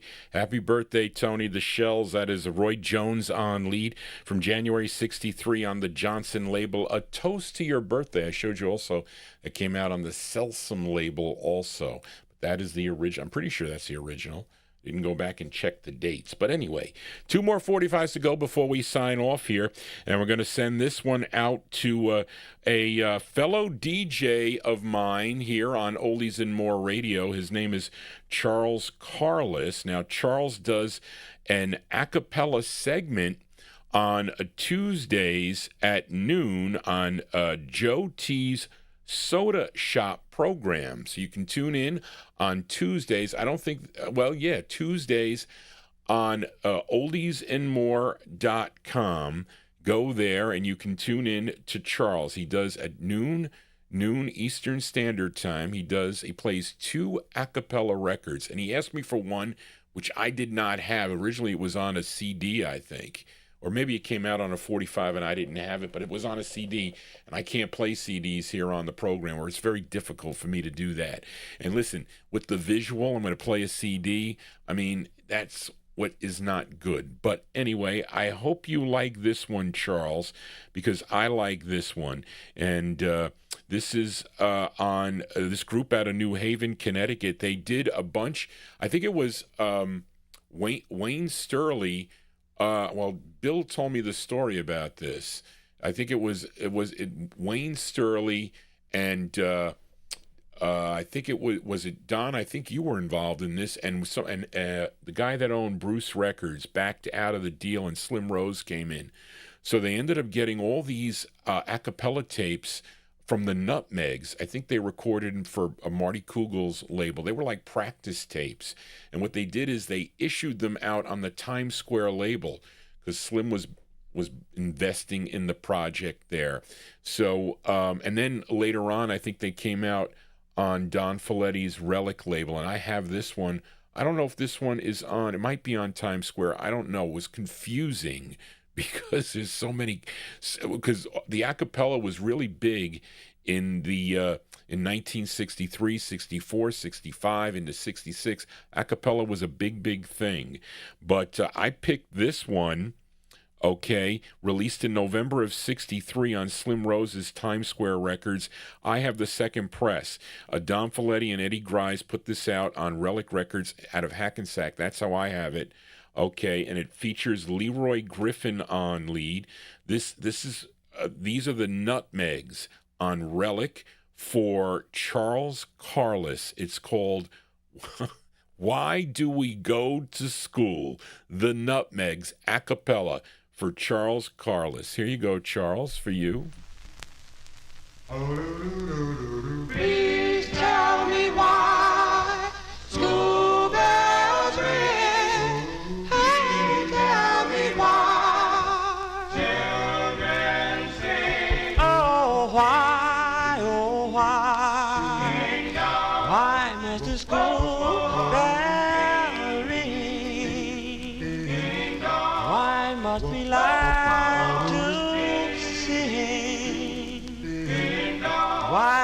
We like to ride. Why must we like to go to school? Lazy as can be. Oh, why, oh, why? Why must we like to sing? Why must we like to ride? Why must we love to school? Why must we like to garden room? You know you're too young to waste away in bed. That's why we built the school to teach what lies ahead. You'll never know what the future brings. That's why we learn to read, to ride and to sing. Oh, I know, I know. You know. I know why we must sing. He knows. I know why we should ride. He knows. I know why we must go to school. He knows. To learn the golden rule. You know you're too young to waste away in bed. That's why we built the school to teach what lies ahead. You'll never know what the future brings. That's why we learn to read, to write and to sing. Oh, I know, I know. You know. I know why we must sing. He knows. I know why we must ride. He knows. I know why we must go to school. He knows. To learn the golden rule. He knows. To learn the golden rule. He knows. To learn the golden rule. He knows. To learn the golden Acappella here on the Vinyltreasure show. That one there for a fellow disc jockey in our YouTube chat room. That goes out to DJ Charles Carlis. He is also on Oldies and More Radio. You can check him out on Tuesdays on Joe T's Soda Shop at noon Eastern Standard Time. At noontime, he'll play 2 a cappella songs. We'll talk about the records there. I was in the chat room on Tuesday. It was nice hearing those songs, Charles. And this will send this one out to him. Leroy Griffin and the Nutmegs, they made some great a cappella recordings. November 1963, I featured it on Relic Records. I don't know why I didn't see it on a 45 Cat either, Big Dave. The song is called Why Do We Have to Go to School? They're practice tapes that the Nutmegs would do for Marty Kugel's label. Anyway, there you go. Well, that's going to do it, folks, for Johnny G and the Vinyltreasure show. I want to thank you for joining Johnny G, listening to your cool requests that you can send to me at vinyltreasures@aol.com. If I have the 45, I'll feature it. I couldn't find one record today, Simon Crumb. I couldn't find it. I found 3 others, but not that one. So I got to look for that. So Indrajit, you got to send me a couple other ones there, so I can look for a few. Because if I tell you I have the record, then I'll eventually find it. It takes some time. I got 200,000 45s to go through. I'm telling you, it's mind-boggling sometimes, folks. But anyway, I want to thank everybody. I hope you enjoyed the show. Don't forget, I mentioned earlier in the show, if you do like this show and you think some other people might like it, you can hype Johnny G. As soon as this show gets posted, there'll be a hype feature on, I think, on the tablets and also on your iPhones or your Androids. You should be able, if you swipe toward the bottom, you'll see it, but it's got to post first. It's got to update. So I don't think it's there right away. So the chat's got to be there. But you have, I think, 7 days to do it. It'll be up there to post, and they'll rank my show. I don't know, but YouTube is happy with what I'm doing. Of course, not when they shut me down on a Wednesday night. But thank you all for being here. Thank you, Charlene, for all your help. Charlene is my administrative assistant. She assists me. She's over in Texas, though. I'm here broadcasting from New York, from Westchester County, New York. But anyway, thank you all for being here. Please consider subscribing and give Johnny G a thumbs up. We're going to close the show tonight with a request for listener David Vilma in our YouTube chat room as we head to New Jersey this time. This group out of East Orange, New Jersey. Now, this was a Gus Gossard favorite. Because of Gus Gossard playing this record, Checker Records would pick it up and put it out nationally, but it originally came out the first time on the General record label. Then Checker would pick it up 2 months later. The group included Patrick Coleman, Artie Johnson, Walter Tooney, James Times and Vincent Williams. Collectively, they were known as the Acappellas. The Acappellas, kind of sounding like Acappellas, but they're the Acappellas. Is tune written by Bobby Klein, and I think this is his label, General Records, okay? The maroon label is not the original. The original is the one that I showed you on the yellow label. It's hard to find on the yellow label. This did chart number 42 on WMBM in Miami, Florida. It features Vincent Williams on lead, our closer from May 66. The Acappellas on the General label, and the song is called The Stars. This is going out to David Vilma. That's going to do it, folks. If I don't see any of you on Wednesday, because I'll be back Wednesday evening for the Soul Show, want to wish everybody, you and your family, and everyone else you're associated with, a happy and healthy Thanksgiving. But anyway, so I want to thank all the listeners for tuning in to the Vinyltreasure Show with Johnny G. Just want to say, everybody, so long, take care. Here you go, David, for you, the Acappellas, The Stars. Take care, folks. Bye-bye.